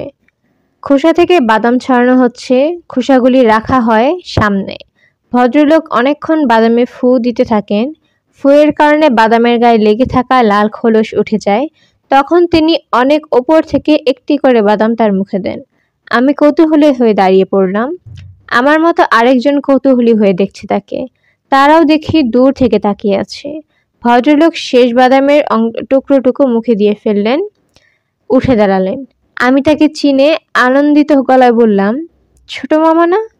আজ তিনি আমাকে চিনলেন, আমি চিনতে পারিনি। এখন চিনলাম, মোর্শেদ সাহেব। ওই দিন স্যুটটাই পরা ছিলেন, আজ পায়জামা, পাঞ্জাবি, চাদর। ভদ্রলোককে পায়জামা পাঞ্জাবিতে আরো সুন্দর লাগছে। কি করছিলেন মোর্শেদ সাহেব? বাদাম খাচ্ছিলাম। অনেকদিন বাদাম খাই না। একটা ছেলে গরম গরম বাদাম ভাজছিল, দেখে লোভ লাগলো। 2 টাকার কিনলাম। অনেক হাঁটতে হাঁটতে বাদাম খেতে পারি না, আমি পারি না। ফুটপাতে বসে বাদাম খাচ্ছিলাম। লোকজন এমনভাবে তাকাচ্ছিল যেন আমি একটা পাগল। আপনি ভালো আছেন? জি ছোট মামা, ভালো। এশা কেমন আছে? মনে হয় ভালোই আছে। আর খারাপ থাকলেও তো আমাকে বলবে না। আপনি কি এর মধ্যে গিয়েছিলেন ওর কাছে? আমি তো 2 দিন পর পরে যাই। ও খুব বিরক্ত হয়, তারপরেও যাই। যান, ভালো করেন। নিজের স্ত্রীর কাছে যাবেন না তো কার কাছে যাবেন? মোর্শেদ সাহেব বিষণ্ণ গলায় বললেন, এশাকে এখনো স্ত্রী বলা ঠিক হবে কিনা বুঝতে পারছি না। ও উকিল নোটিশ পাঠিয়েছে, ডিভোর্স চাই। নোটিশ কবে পাঠিয়েছে সেই তারিখ দেখিনি। আমি পেয়েছি আজ। মন খুব খারাপ হয়েছে। আপনি হয়তো বিশ্বাস করবেন না ছোট মামা, নোটিশ পাওয়ার পর আমার চোখে পানি এসে গেল। সকালে যখন নাস্তা খাচ্ছি তখন নোটিশটা এসেছে। তারপর আর নাস্তা খেতে পারিনি। পরোটা ছিঁড়ে মুখে দিয়েছি, চাবাচ্ছি, গলা দিয়ে আর নামছে না। এক ঢোক পানি খেলাম, যদি পানির সঙ্গে পরোটা নেমে যায়। পানি পেটে চলে গেল, কিন্তু পরোটা মুখেই রয়ে গেল। আসুন মুর্শেদ সাহেব, কোথাও গিয়ে বসি। আপনাকে ক্লান্ত লাগছে। সারাদিনই বোধহয় হাঁটাহাঁটি করেছেন। জি। দুপুরেও কিছু খাননি। এমন খিদে লেগেছে। তারপর বাদাম কিনে ফেললাম 2 টাকার। কিনতাম না, ছেলেটা গরম গরম বাদাম ভাজছিল, দেখে খুব লোভ লাগলো। আমি ভদ্রলোককে নিয়ে গেলাম সোহরাওয়ার্দী উদ্যানে। সময় কাটানোর জন্য খুব ভালো জায়গা। জোড়ায় জোড়ায় ছেলে মেয়ে গল্প করে, দেখতে ভালো লাগে। এরা যখন গল্প করে তখন মনে হয় পৃথিবীতে এরা দুজন ছাড়া আর কেউ নেই, কোনোদিন থাকবেও না। ক্ষুধা, তৃষ্ণা, শীত, বর্ষা কোনো কিছুই এদের স্পর্শ করবে না। একবার ঘোর বর্ষায় দুজনকে দেখেছি, বৃষ্টিতে ভিজে ভিজে গল্প করছে। মেয়েটি কাজল পরে এসেছিল, পানিতে সেই কাজল ধুয়ে তাকে ডাইনির মতো লাগছিল। সেই ভয়ঙ্কর দৃশ্য ছেলেটির চোখে পড়ছে না। সে তাকিয়ে আছে মুগ্ধ চোখে। মোর্শেদ সাহেব। জি। কিছু খাবেন? এখানে ভ্রাম্যমাণ হোটেল আছে। চা, কোল্ড ড্রিঙ্কস, এমনকি বিরিয়ানির প্যাকেট পর্যন্ত পাওয়া যায়। আমি কিছু খাবো না। আচ্ছা ছোট মামা, আপনি আমাকে মোর্শেদ সাহেব ডাকেন কেন? আপনি আমার নাম ধরে ডাকবেন। আপনি হচ্ছেন এশার মামা।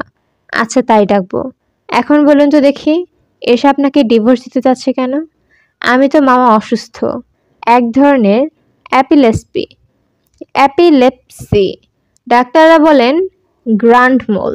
একবার যখন অ্যাটাক হয় তখন ভয়ঙ্কর অবস্থা হয়। অসুখের জন্য চাকরি টাকরি সব চড়ে গেছে। অ্যাটাক কি খুব ঘন ঘন হয়? আগে হতো না, এখন হচ্ছে। চিকিৎসা করাচ্ছেন না? চিকিৎসা তো মামা নেই। ডাক্তাররা খুব কড়া ঘুমের ওষুধ দেন। এগুলো খেয়ে খেয়ে মাথাটা কেমন এলোমেলো হয়ে যাচ্ছে। আমাদের বাসার সামনে কোনো আম গাছ নেই, কিন্তু আমি যখনই বাইরে থেকে বাসায় ফিরি তখনই আমি দেখি এক বিশাল আম গাছ। চোখে দেখেন? জি। শুধু গাছটা যে দেখি এমন না, গাছে পাখি বসে আছে সেগুলোও দেখি। ওরা কিচিরমিচির করে সেই শব্দও শুনতে পাই। বলেন কি? মোর্শেদ সাহেব দীর্ঘ নিঃশ্বাস ফেলে বললেন, একজন সাইকিয়াট্রিস্টের সঙ্গে কথা বলা দরকার, কিন্তু যেতে ইচ্ছে করছে না। তার উপর শুনেছি ওরা নাকি অনেক টাকা নেয়। জমানো টাকা খরচ করে চলছি তো মামা, প্রায় শেষ হয়ে এসেছে। আমার চেনা একজন সাইকিয়াট্রিস্ট আছে, আমি একদিন তার কাছে আপনাকে নিয়ে যাব। জি আচ্ছা, চলুন আপনাকে বাসায় দিয়ে আসি। আমি এখন বাসায় যাব না মামা, উকিল নোটিশটা টেবিলে ফেলে এসেছি। বাসায় গেলে নোটিশটা চোখে পড়বে, মন খারাপ হবে। এখানেই বসে থাকতে ভালো লাগছে। বেশ তো, তাহলে বসে থাকুন। মোর্শেদ সাহেব ইতস্তত করে বললেন, মামা, আপনি কি একটু এশার সঙ্গে কথা বলে দেখবেন? কোনো লাভ হবে না জানি, তবু যদি একটু। আমি বলবো, আমার কাছে একটা ক্যামেরা আছে, ক্যামেরাটা বিক্রি করে দেবো বলে ঠিক করেছি। হাত এক্কেবারে খালি হয়ে এসেছে। দেখবেন তো কাউকে পাওয়া যায় কিনা। বিয়ের সময় কিনেছিলাম। এশার খুব ছবি তোলার শখ ছিল, ওর জন্যই কেনা। আচ্ছা, দেখব ক্যামেরা বিক্রি করা যায় কিনা। থ্যাঙ্কস মামা। আপনি সাইকিয়াট্রিস্ট ভদ্রলোকের সঙ্গে একটু কথা বলে দেখবেন তো কত টাকা নেন এইসব। আমি দীর্ঘ নিঃশ্বাস ফেলে চলে এলাম। মোর্শেদ সাহেব পা তুলে সন্ন্যাসীদের ভঙ্গিতে বসে আছেন। দূর থেকে দৃশ্যটা দেখতে ভালো লাগছে। নিতু একজন সাইকিয়াট্রিস্টের ঠিকানা দিয়েছিল, কার্ডটা হারিয়ে ফেলেছি।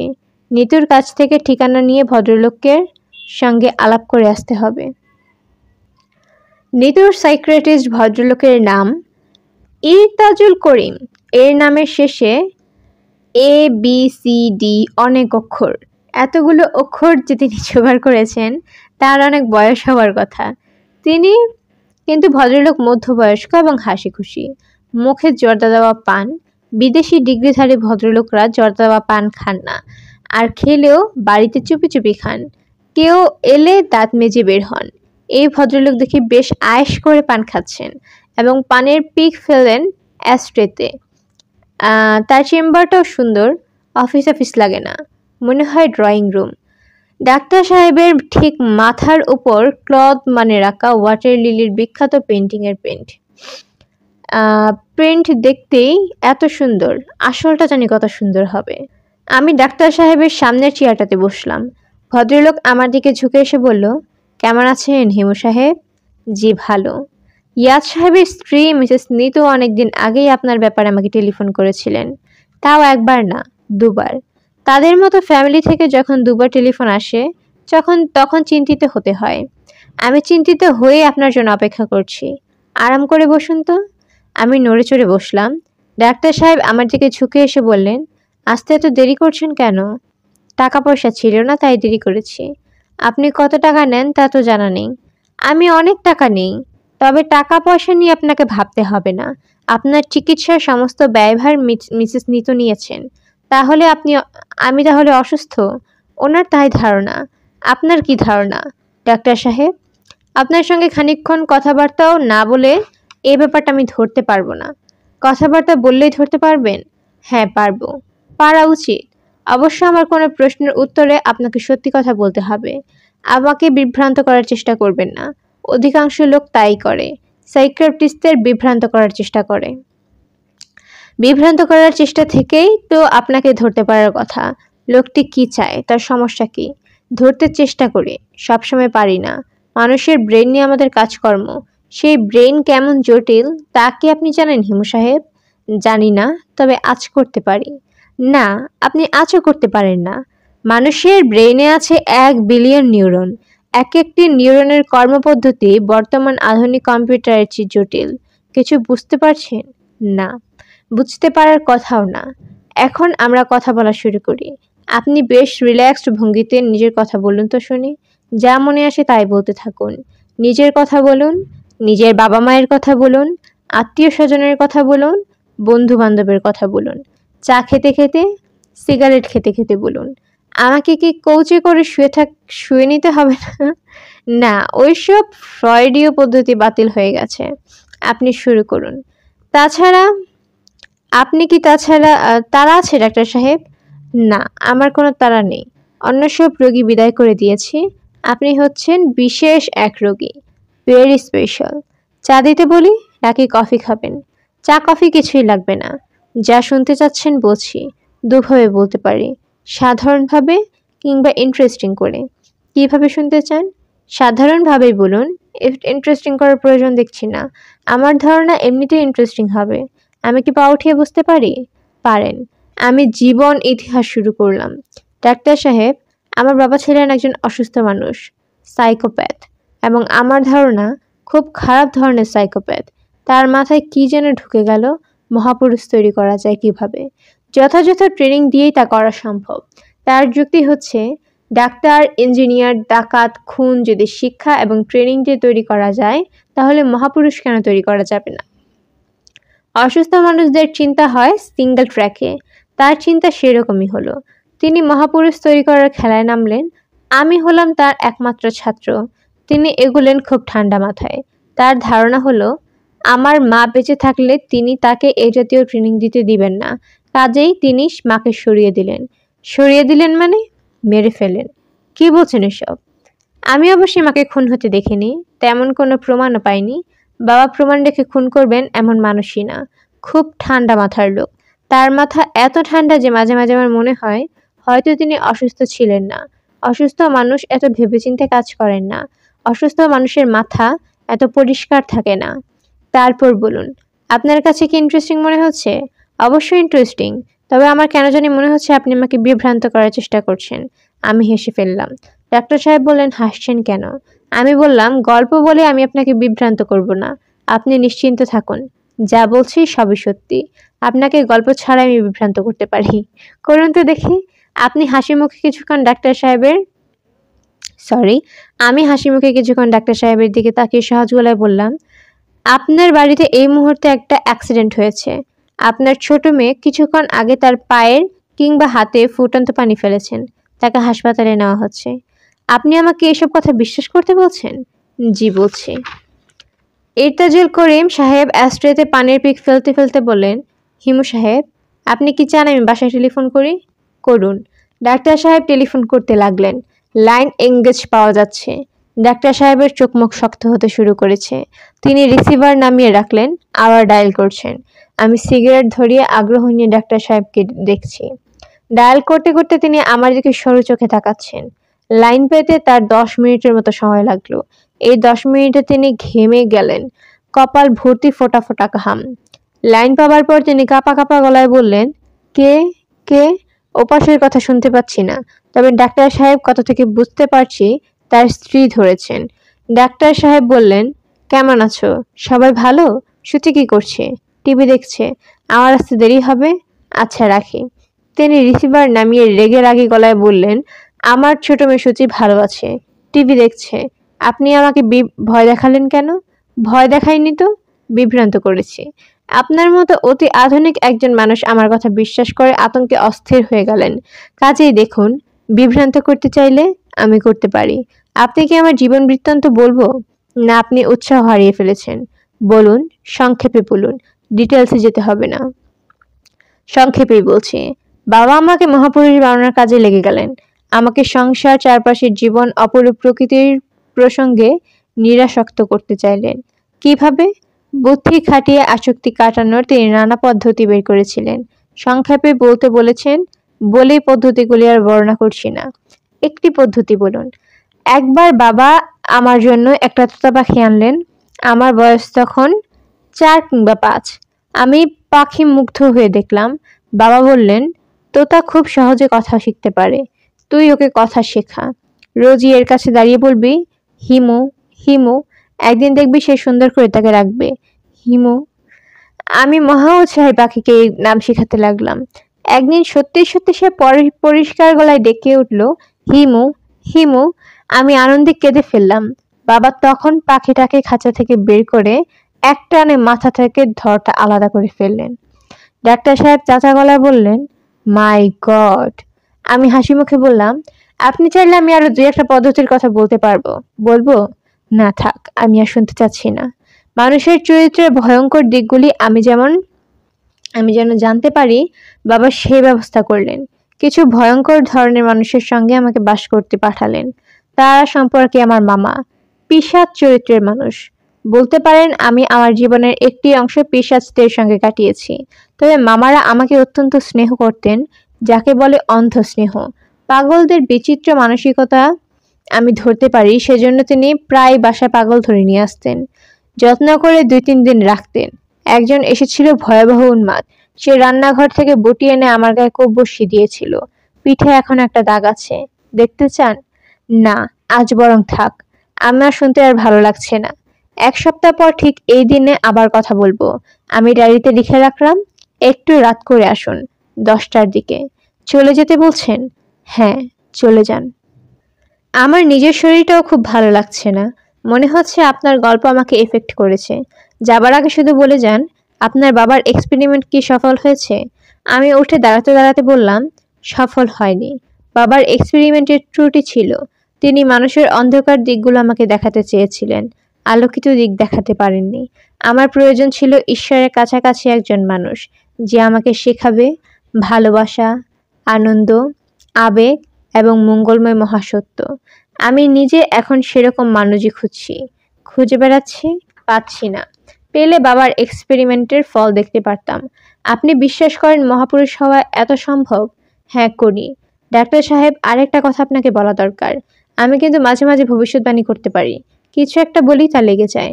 আপনাকে যখন বললাম আপনার মেয়ে গরম পানিতে পুড়েছে, তখন আমি নিজে পুরোপুরি নিশ্চিত ছিলাম যে তাই ঘটেছে। আপনি হয়তো লক্ষ্য করেননি যে আমি বলেছি আপনার সবচেয়ে ছোট মেয়ে। আমি জানতাম না যে আপনার কয়টি মেয়ে আছে। কাকতালীয় ব্যাপার, হিমু সাহেব। ঠিক কাকতালীয় নয়। আপনি কি আরেকবার টেলিফোন করে দেখবেন? না, আপনি একবার আমাকে বিভ্রান্ত করেছেন, আমি দ্বিতীয়বার আপনাকে বিভ্রান্ত করার সুযোগ দেব না। আপনি যথেষ্ট বুদ্ধিমান মানুষ, তবে আমাকে বোকা ভাবারও কোনো কারণ নেই। আমি হেসে ফেললাম। ডাক্তার সাহেব বললেন, আপনি কোথায় যাবেন বলুন, আমার সঙ্গে চলুন, আপনাকে নামিয়ে দেব। চলুন। বেশিরভাগ ডাক্তারই নিজের গাড়ি নিজেই চালান। শিক্ষকরা যেমন সবাইকে ছাত্র মনে করেন, ডাক্তাররাও সেরকম সবাইকে রোগী ভাবেন। গাড়িও তাদের কাছে রোগীর মতো। নিজের রোগী অন্যকে দিয়ে ভরসা পান না বলে তারা নিজেদের গাড়ি নিজেরাই চালান। তবে ইনি ব্যতিক্রমী ডাক্তার। তার কারণ তার ড্রাইভার চালাচ্ছে। তিনি হাত পা ছড়িয়ে পেছনের সিটে বসে আছেন। আমি তার পাশেই বসলাম। পান খাবেন হিমু সাহেব? জি না। পান খাওয়ার এক বিশ্রী অভ্যাস এক রোগী আমাকে ধরিয়ে দিয়েছে। আমি জন্মেও পান খেতাম না। সেই রোগী রূপার তৈরি এক পানের কৌটা বের করে বলল, পান খাবেন ডাক্তার সাহেব? আমি কৌটা দেখে মুগ্ধ হয়ে একটি পান নিলাম। সেই থেকে শুরু। এখন দিনরাত পান খাই। পান কেনা হয় পণ হিসেবে। সব বড় জিনিস ছোট থেকেই শুরু হয়। ঠিক বলেছেন। You start by killing a bird, you end by killing a man. আপনি নামবেন কোথায়? যে কোনো একটি জায়গায় নামিয়ে দিলেই হবে। সে কি পার্টিকুলার কোথাও নামতে চান না? জি না। আচ্ছা ডাক্তার সাহেব, আমার এক বন্ধুকে আপনার কাছে নিয়ে আসতে পারি? অবশ্যই পারেন। উনি কি আপনার মতো? না, আমরা কেউ কারো মতো নেই ডাক্তার সাহেব। আমরা সবাই আলাদা আলাদা। আমার কাছে আপনি আনতে চাচ্ছেন কেন? ওই ভদ্রলোকের একটা সমস্যা আছে। উনি থাকেন খিলগাঁয়ে। একতলা বাসা। ওনার বাড়ির সামনে কোনো গাছপালা নেই, কিন্তু উনি সবসময় বাড়ির সামনে একটা প্রকাণ্ড আম গাছ দেখেন। এর মানে কি? ভদ্রলোককে একবার নিয়ে আসবেন। আচ্ছা, আনবো। হিমু সাহেব? জি। চলুন আমার সঙ্গে। আমার বাসায় চলুন। একসঙ্গে ডিনার করব। আপত্তি আছে? না, আপত্তি নেই। আমরা ধানমন্ডি ৩ নম্বর রোডে কম্পাউন্ড দেয়া দোতলা একটি বাড়ির সামনে থামলাম। গেটটা খোলা। গেটের সামনে জটলা হচ্ছে। জানা গেল এই বাড়ির ছোট মেয়ে কিছুক্ষণ আগে গরম পানির গামলায় পড়ে ঝলসে গেছে। তাকে অ্যাম্বুলেন্স এসে হাসপাতালে নিয়ে গেছে। ডাক্তার ইরতাজুল করিম ছুটে ভিতরে চলে গেলেন। আমি একা একা দাঁড়িয়ে রইলাম। ডাক্তার সাহেব প্রায় সঙ্গে সঙ্গে ফিরলেন। যান্ত্রিক গলায় বললেন, চেম্বার থেকে ফিরে আমি সবসময় গরম পানিতে গোসল করি। ঘরে ওয়াটার হিটার আছে। আজই হিটারটি কাজ করছিল না বলে আমার জন্য পানি গরম করেছে। আমি বললাম, খুব বেশি পড়েছে? ডাক্তার সাহেব নিচু গলায় বললেন, হ্যাঁ, তাকে অজ্ঞান অবস্থায় হাসপাতালে নেওয়া হয়েছে। চলুন আমরা হাসপাতালে যাই। ডাক্তার সাহেব ক্লান্ত গলায় বললেন, আপনাকে হাসপাতালে যেতে হবে না। সরি, আমি আজ আপনাকে ডিনার খাওয়াতে পারছি না। ডক্টর ইরতাজুল করিম সাহেব ঠিক এশার মতো ভঙ্গিতে আমার দিকে তাকালেন, যেন চিনতে পারছেন না। আসসালামু আলাইকুম ডাক্তার সাহেব, আমি হিমু। কি ব্যাপার? আপনার সঙ্গে আমার অ্যাপয়েন্টমেন্ট আছে। আমার সঙ্গে অ্যাপয়েন্টমেন্ট? আপনি ডায়েরিতে লিখে রেখেছিলেন। প্রথম যেদিন এসেছিলাম সেই দিন বলেছিলেন 1 সপ্তাহ পর রাত 9টার দিকে আসতে। বসবো? বসুন। শুরু করব? কি শুরু করতে যাচ্ছেন? জীবন কাহিনী। আমার বাবা কি করে আমাকে মহাপুরুষ বানানোর চেষ্টা করতে লাগলেন, তিনি কতটুকু পারলেন কতটুকু পারলেন না, অর্থাৎ ওই রাতে যেখানে শেষ করেছিলাম সেখান থেকে শুরু। হিমু সাহেব? জি। আমার একটি মেয়ে অসুস্থ হয়ে হাসপাতালে পড়ে আছে। আপনি সেই খবর খুব ভালো করে জানেন। এখন ওর স্কিন গ্রাফটিং হচ্ছে। শরীরের বিভিন্ন জায়গা থেকে চামড়া কেটে লাগানো হচ্ছে। আমি মানসিকভাবে বিপর্যস্ত। রোগী দেখছি না। কিছু করবার নেই বলে চেম্বারে এসে বসেছি। আমি তাহলে চলে যাই? এসেছেন যখন বসুন। আমার কাছে আপনার একটা ডিনার পাওনা আছে। আসুন আমরা একসঙ্গে ডিনার করি। গত 7 দিন ধরে রান্নাবান্না হচ্ছে না। আমার স্ত্রী থাকেন হাসপাতালে। কাজেই আমরা কোনো একটা হোটেলে বসবো। আপনার কোনো আপত্তি আছে? না, আপত্তি নেই। চলুন তাহলে ওঠা যাক। আমরা গুলশান এলাকার একটি চাইনিজ রেস্টুরেন্টে ঢুকলাম। ডাক্তার সাহেব বললেন, এই রেস্টুরেন্টটা ছোট কিন্তু খাবার খুব ভালো। এদের একজন কুক ভিয়েতনাম মহিলা। তিনি খাবার তৎক্ষণাৎ তৈরি করে দেন। আপনি কি খাবেন মেনু দেখে অর্ডার করেন। আমি নিজের জন্য শুধু একটা স্যুপ নেব। আপনি কি মদ্যপান করেন? জি না। বিয়ার নিশ্চয়ই চলতে পারে। আপনি খান, আমার লাগবে না। ইয়াদ সাহেবের স্ত্রী আপনি আসার কিছুক্ষণ আগেই আমার কাছে এসেছিলেন। ভদ্রমহিলা যে কি পরিমাণ মানসিক অর্ডিয়ালের ভেতর দিয়ে যাচ্ছেন তাকে না দেখলে বিশ্বাস করা অসম্ভব। আপনি তাকে কি বলেছেন? বলেছি একটা সাময়িক ঝোঁক কেটে যাবে। ইয়াদ সাহেব বাসায় ফিরবেন। আপনার কি ধারণা হিমু সাহেব? কোন ধারণার কথা জানতে চাচ্ছেন? ইয়াদ সাহেব প্রসঙ্গে জানতে চাচ্ছি। ওনার ঝোঁক কাটতে কতদিন সময় লাগবে? বলতে পারছি না। ঝোঁক নাও কাটতে পারে। তার মানে?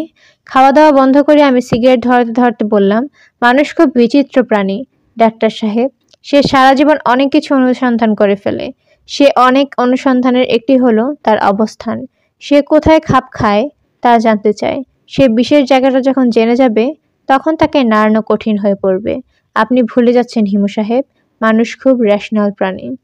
মানুষ মোটেই রেশনাল প্রাণী নয়। সমস্ত পশু পাখি কীটপতঙ্গ রেশনাল, মানুষ নয়। যখন বৃষ্টি হয় তখন বৃষ্টির হাত থেকে বাঁচার জন্য গাছের নিচে আশ্রয় নেয়। এর কোনো ব্যতিক্রম নেই। মানুষের ভিতর ব্যতিক্রম আছে। এদের কেউ কেউ ইচ্ছে করে বৃষ্টিতে ভেজে, কেউ কেউ গাছের নিচে দাঁড়ায়, কিন্তু মন পড়ে থাকে বৃষ্টির দিকেই। সে মনে মনে ভিজতে থাকে। হিমু সাহেব, জি। আপনি কিছুই খাচ্ছেন না। খাবারটা কি আপনার পছন্দ হচ্ছে না? জি না, সবকিছুর মধ্যে ধোয়া ধোয়া গন্ধ পাচ্ছি। ডাক্তার সাহেব বললেন, বিল মিটিয়ে উঠে দাঁড়াতে দাঁড়াতে বললেন, আপনাকে কোথায় নামিয়ে দেব বলুন? কোথাও নামাতে হবে না, আমি এখান থেকে হেঁটেই চলে যাব। অনেকটা দূর কিন্তু, খুব দূর নয়। আবার কবে আসবো আপনার কাছে? ডাক্তার সাহেব, আপনাকে আর আসতে হবে না। আমি আপনার চিকিৎসা করব না। আপনার কি ধারণা আমি অসুস্থ না? বুঝতে পারছি না। আচ্ছা, গুড নাইট। বাসায় ফিরতে ফিরতে রাত 1টা বেজে গেল। মেসের অফিসের বাতি জ্বালিয়ে জীবনবাবু বসে আছেন। আমাকে দেখেই বললেন, আপনার জন্য বসে আছি হিমু ভাই। আপনাকে বলেছি না একটা ভয়ঙ্কর বিপদে পড়েছি? বিপদের কথাটা বলতে চান? জি। আসুন আমার ঘরে, বলুন। জীবনবাবু অনেকক্ষণ শান্ত হয়ে আমার চৌকিতে বসে থাকলেন, কিছুই বললেন না। খুব ঝাঁকিয়ে শীত পড়েছে। আমার ঘরের জানালার একটা কাচ ভাঙা, শীতের হাওয়া আসছে। জীবনবাবুকে বলতে মনে থাকে না, আজ কি বার? বৃহস্পতিবার। পাশের ঘরে তাস খেলা হচ্ছে, হইচই শোনা যাচ্ছে। বিছানায় যাবার পর লক্ষ্য করলাম মাথা ধরা শুরু হয়েছে। ইরতাজুল করিম সাহেবকে এই মাথা ধরার কথাটা বলা হয়নি। টেলিফোন করার জায়গা পাচ্ছি না। গ্রিন ফার্মেসি বন্ধ। কম্পিউটার একটা নতুন সার্ভিস সেন্টার হয়েছে, ওদের টেলিফোন আছে, গেলেই টেলিফোন করতে দেয়। সার্ভিস সেন্টারটিও বন্ধ। এসেছি তরঙ্গিনী স্টোরে। নতুন একটা ছেলে আমাকে দেখেই বলল, টেলিফোন নষ্ট। মিথ্যা বলছে বোঝাই যাচ্ছে। বলার সময় মুখের চামড়া শক্ত হয়ে গেছে। সে মনে হয় আগে থেকে ঠিক করে রেখেছিল, আমাকে দেখলেই বলবে টেলিফোন নষ্ট। আমি আন্তরিক ভঙ্গিতে বললাম, গোটা 10 টাকা দিলে কি ঠিক হবে? বললাম তো নষ্ট। আপনার চাকরি হয়েছে কতদিন? তা দিয়ে আপনার প্রয়োজন কি? কোনো প্রয়োজন নেই, এমনিতেই জিজ্ঞাসা করছি। মহিব এসেছিল এর মধ্যে? না। ও ঠিকানা জানেন? না। আপনার ঠিকানা কি? আমার ঠিকানা দিয়ে কি করবেন? ছেলেটা কঠিন গলায় কথা বলছে। একে বিরক্ত করতে ভালো লাগছে। কি করে আরো রাগিয়ে দেওয়া যায় তাই ভাবছি। মানিব্যাগ খুলে আমার শেষ সম্বল 10 টাকার নোট দিয়ে 3 টাকা দামের 3টা বল পয়েন্ট কলম কিনে বের হয়ে এলাম। টাকার সন্ধানে যেতে হবে। মাসের প্রথম তারিখে ফুপা আমাকে 400 টাকা দেন। শর্ত একটাই, আমি কখনো তার বাসায় যেতে পারবো না। তার ছেলে বাদল যেন কখনো আমার দেখা না পায়। ফুপার ধারণা আমার প্রভাবে বাদলের সর্বনাশ হচ্ছে। ছেলেকে বাঁচানোর একমাত্র উপায় আমার কাছ থেকে দূরে রাখা। 2 মাস ফুপার কাছ থেকে টাকা নেওয়া হয়নি। ফুপার অফিস ঘরে শীতকালেও এয়ার কুলার চলে। এয়ার কুলারের বিজ বিজ আওয়াজ না হলে বোধহয় তার মেজাজ আসে না। কেমন আছেন ফুপা? ফুপা ফাইল থেকে মুখ না সরিয়েই বললেন, ভেতরে আসো। অনেকদিন দেখা হয় না। তোমাকে তুই করে বলে ফেললাম। না, তুমি করে বলে ফেলতাম, ভুলে গেছি। ভালো আছো? জি। আমি মোটামুটি নিশ্চিত ছিলাম যে তুমি জেলে আছো। তোমার মতো লোক দীর্ঘদিন বাইরে ঘুরে বেড়াতে পারে না। এক সময় না এক সময় তাদের জেলে ঢুকতে হয়। এর মধ্যে পুলিশ ধরেনি তোমাকে? না। আমি অবশ্যই বাদলকে বলেছি তুমি জেলে আছো। গত 1 বছরের সাজা তোমার 1 বছরের সাজা হয়েছে। না বললে তোমার খোঁজের জন্য বের হয়ে অস্থির হয়ে যেত। আমি কি বসবো ফুপা? ফুপা বিস্মিত হয়ে বলল, অনুমতি নিচ্ছ কেন? বসো। আপনার অফিসে ঢুকলে নিজেকে অফিসের একজন কর্মচারী বলে মনে হয়। আপনাকে মনে হয় বড় সাহেব। সামনে বসতে ভয় করে। ফুপা খুশি হলেন। ফাইল সরিয়ে আমার দিকে তাকিয়ে বললেন, তোমার টাকা আলাদা করে রেখেছি। থ্যাঙ্কস ফুপা। নাও, খাম 2টা রাখো। 400 করে 800 টাকা আছে। খাম পকেটে ভরলাম। ফুপা আমার দিকে খানিকটা ঝুঁকে এসে বললেন, তুমি ইচ্ছে করলে আমার অফিসে কাজ করতে পারো। এন্ট্রি লেভেলে অফিসারের একটা পোস্ট খালি হয়েছে। আমরা অ্যাডভার্টাইজ করব না। অ্যাডভার্টাইজ করলে সামাল দেওয়া যায় না। তুমি চাইলে আজই তোমাকে অ্যাপয়েন্টমেন্ট করা যেতে পারে। বেতন কত? Basic 3000 plus 40% house rent, 200 convince, 300 medical. হিসাব করো কত হলো? জটিল হিসাব আমাকে দিয়ে হবে না ফুপা। আমি খুব ভালো একজন লোক দিতে পারি, ভেরি অনেস্ট। আমি তোমার কাছে লোক চাইনি। তা চাননি, তবু হাতে যখন আছে তখন বললাম। আমার জানা মতে তার মতো মানুষ এই পৃথিবীতে দ্বিতীয়টি নেই। এর ওপর আমি 800 টাকা বাজি রাখতে পারি।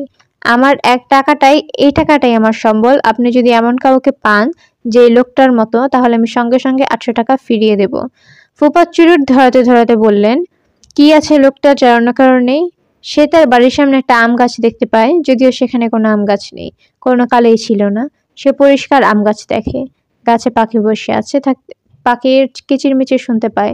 ফুফা বিস্মিত হয়ে বললেন, তুমি এই বদ্ধ উন্মাদকে আমার এখানে চাকরি দিতে যাচ্ছ? জি। কেন বলো তো? ভদ্রলোকের চাকরিটা খুব দরকার, উনি অসুস্থ, এপিলেপসি আছে। আগে ভালো চাকরি করতেন, এখন চাকরি নেই। যদি চাকরি হয় মানসিক শান্তি পাবেন, এতে শরীর সুস্থ হতে থাকবে। তোমার ধারণা আমার অফিস পাগল সারাবার কারখানা? তা না। তা হবে কেন? একে উন্মাদ, তার উপর এপিলেপটিক পেশেন্ট, তাকে তুমি আমার এখানে চাকরি দেওয়ার কথা ভাবলে কি করে বলো তো? আর ভাবো না ফুপা, এখন তাহলে যাই। যাও, খবরদার আর আসবে না। নিতুর একটা চিঠি এসেছে। নিতুর স্বভাবও দেখা যাচ্ছে ইয়াদের মতো।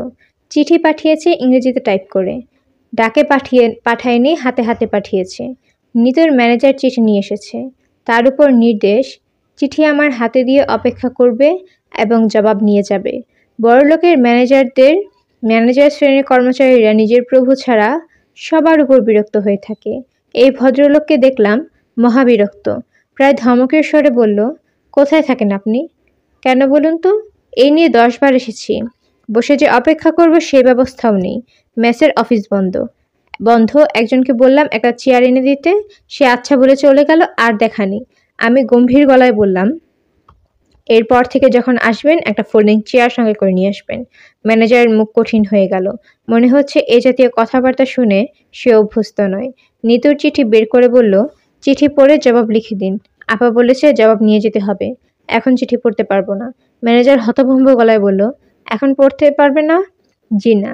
চিঠি আপা পাঠিয়েছেন। আমি হাই তুলতে তুলতে বললাম, আপাই পাঠাক আর দিদিমণি পাঠাক, এখন চিঠি পড়বো না। কখন পড়বেন তাও বলতে পারছি না। আমার মাথা ধরার রোগ আছে, খারাপ ধরনের মাথা ধরা। এখন সেটা শুরু হয়েছে। আমি খুব ঠান্ডা পানিতে অনেকক্ষণ ধরে গোসল করব, তারপর দরজা জানালা বন্ধ করে ঘুমাবো। ঘুম থেকে উঠে যদি দেখি মাথা ব্যথা সেরেছে, তখন চিঠি পড়তে পারি, আবার নাও পড়তে পারি। জরুরি চিঠি। আমার ঘুমটা চিঠির চেয়েও জরুরি। আপনি বরং এক কাজ করেন, এখান থেকে চলে যান। রাতে একবার খোঁজ খবর নেবেন। আপ্পাকে কি বলবো আপনি চিঠি পড়তে চাচ্ছেন না? আমি ম্যানেজারের মুখের দিকে তাকিয়ে বললাম, সে আমাকে ভয় দেখানোর চেষ্টা করছে। মানুষজন দ্রুত বদলে যাচ্ছে, সবাই ভয় দেখাতে চায়, ভয় দেখিয়ে কাজ সারতে চায়। কেউ ভয় দেখালে উল্টো তাকে ভয় দেখাতে ইচ্ছা করে। ম্যানেজার বেটাকে চূড়ান্ত রকমের ভয় কি করে দেখানো যায় মাথায় কিছুই আসছে না। ম্যানেজার কঠিন মুখ করে বলল, আমি কি ওনাকে বলবো যে উনি বলেছেন ওনার যখন ইচ্ছা তখন পড়বেন, এখন ইচ্ছা হচ্ছে না? আমি হাই তুলতে তুলতে বললাম, বলতে পারেন। আচ্ছা বলবো। চিঠিটা সঙ্গে করে নিয়ে যান, রাতে যখন আসবেন তখন নিয়ে আসবেন। আপনি কাজটা ঠিক করছেন না। সবাই তো আর ঠিকঠাক কাজ করে না, কেউ কেউ ভুলভাল কাজও করে। আমি ভুলভাল কাজ করতেই অভ্যস্ত। আপনি চিঠি নিয়ে চলে যান। জি না, আমি অপেক্ষা করব। বেশ, অপেক্ষা করুন। আমার ঘরে একটা চেয়ার আছে, বের করে বাইরে নিয়ে যান, বারান্দায় বসুন। শুভ বিকাল। আমি চেয়ার বের করে দিলাম, দীর্ঘ সময় নিয়ে গোসল করলাম। ম্যানেজার বসে আছে মূর্তির মতো। আমার ঘুম ভাঙল সন্ধ্যায়। দরজা না খুলে জিজ্ঞাসা করলাম, ডাকতে লাগলাম, ম্যানেজার সাহেব? জি। আপনি এখনো আছেন? জি। সঙ্গে গাড়ি আছে? আছে। তাহলে তরঙ্গিনী স্টোরে চলে যান, একটা বল পয়েন্ট কিনে আনবেন। চিঠির জবাব লিখতে হবে। আমার কাছে একটা বল পয়েন্ট আছে, 10 টাকা দিয়ে কিনেছিলাম, লেখা দিচ্ছে না। আমার কাছে কলম আছে। আপনার কলমে কাজ হবে না, আমাকে লিখতে হবে নিজের কলমে। তরঙ্গিনী স্টোর থেকেই আনতে হবে। জি। স্টোরটা কোথায়? বলছি। আপনার কাছে বল পয়েন্ট দাম হয়তো 3 টাকা চাইবে, কিন্তু আপনি দেবেন 10 টাকা। নিতে না চাইলে জোর করে দেবেন। ম্যানেজার দীর্ঘ নিঃশ্বাস ফেলে বলল, জি আচ্ছা দেব। আপনি দয়া করে চিঠিটা পড়ুন। তার কঠিন ভাব এখন আর নেই। সে এখন ভীত চোখে আমাকে দেখছে। আমি দরজা খুলে চিঠি নিলাম। ম্যানেজার সাহেবকে তরঙ্গিনী স্টোরটা কোথায় বুঝিয়ে দিলাম। ভদ্রলোক আরেকবার বলল, অন্য কোনো জায়গা থেকে কিনে আনলে হবে না? আমি কঠিন গলায় বললাম, না। নিতু লিখেছে, হিমু সাহেব, আশা করি সুখে আছেন। অবশ্যই আমার আশা করা না করায় কিছুই যায় আসবে না। আপনি সবসময় সুখেই থাকেন এবং আপনার আশেপাশের মানুষদের নানানভাবে বিভ্রান্ত করে বিপদে ফেলবেন। অন্যদের সমস্যায় ফেলতে সুখ আছে, সেই সুখের ঘাটতি আপনার কখনো হয় না। আপনি নিশ্চয়ই ইতোমধ্যে জেনে গেছেন যে আপনার প্রিয় বন্ধু অবশেষে আপনার সুনিশ্চিত পরামর্শ গ্রহণ করেছেন। তিনি ভিখারি হয়েছেন, ভিখারির মতো সাজসজ্জা করে পথে পথে ঘুরছেন। তিনি এমন হাস্যকর ব্যাপার যে ঘটতে পারে তা কখনো আমি কল্পনা করিনি।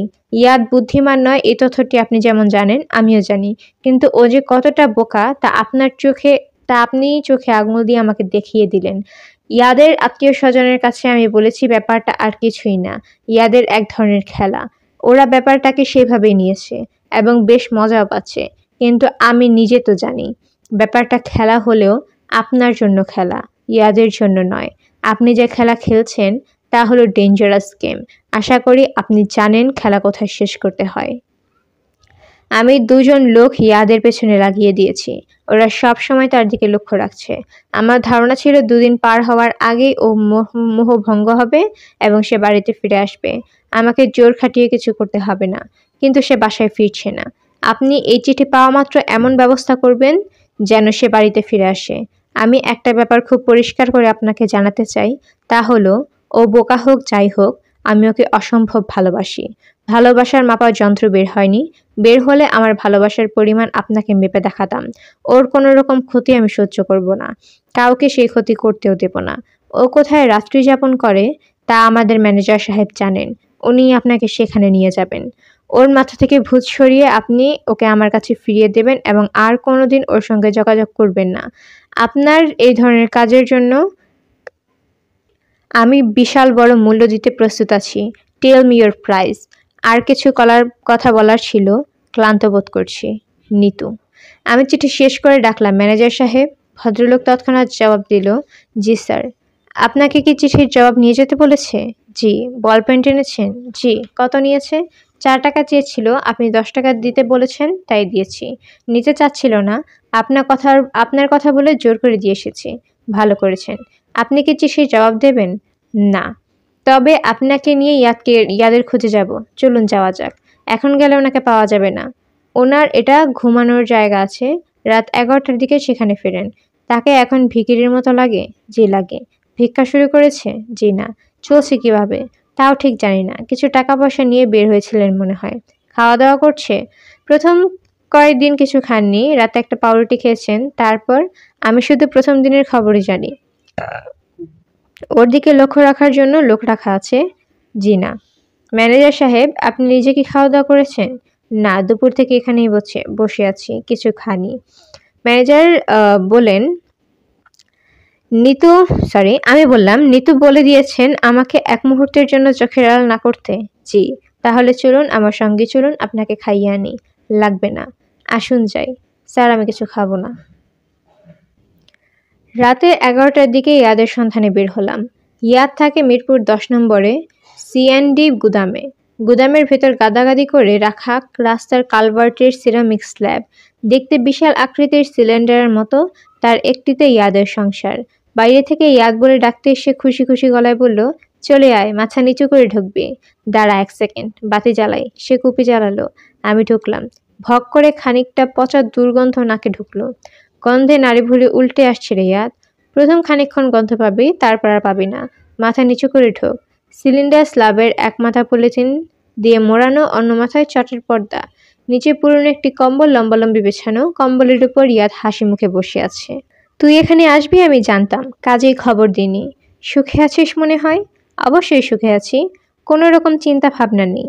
কে কি বললো তা নিয়ে আমার কোনো মাথা ব্যথা নেই। কি আরামের ঘুম যে হয় তুই বিশ্বাস করতে পারবি না। আমার কি মনে হয় জানিস? আরামের ঘুম কি জিনিস এটা জানার জন্যই আমাদের সবার কিছুদিন হলেও ভিখিরি হওয়া উচিত।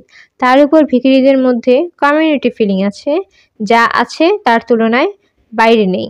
বাইরে থেকে আমাদের মনে হয় একজন ভিখিরি অন্যজনকে দেখতে পারে না। এটা খুবই ভুল কথা। সবার খোঁজ সবাই রাখে। ধর সিগারেট খা। ভিখিরিদের সঙ্গে আমার 2-1 দিন থাকলে হবে না, অনেক দিন থাকতে হবে। এখনো ঠিকমতো ডাটা কালেক্ট শুরু করিনি, তবে অদ্ভুত অদ্ভুত তথ্য পাচ্ছি। একটা তোকে বলি, আমার ধারণা মাসের 1-2 তারিখের দিকে ভিখিরিরা বেশি ভিক্ষা পায়। লোকজনের হাতে বেতনের টাকা থাকে, তারা ভিক্ষা বেশি দেয়। ব্যাপারটা মোটেই তা না। সবচেয়ে বেশি ভিক্ষা পায় মাসের শেষ সপ্তাহে। ইন্টারেস্টিং না? ইন্টারেস্টিং। রিসার্চের অনেক কিছু আছে।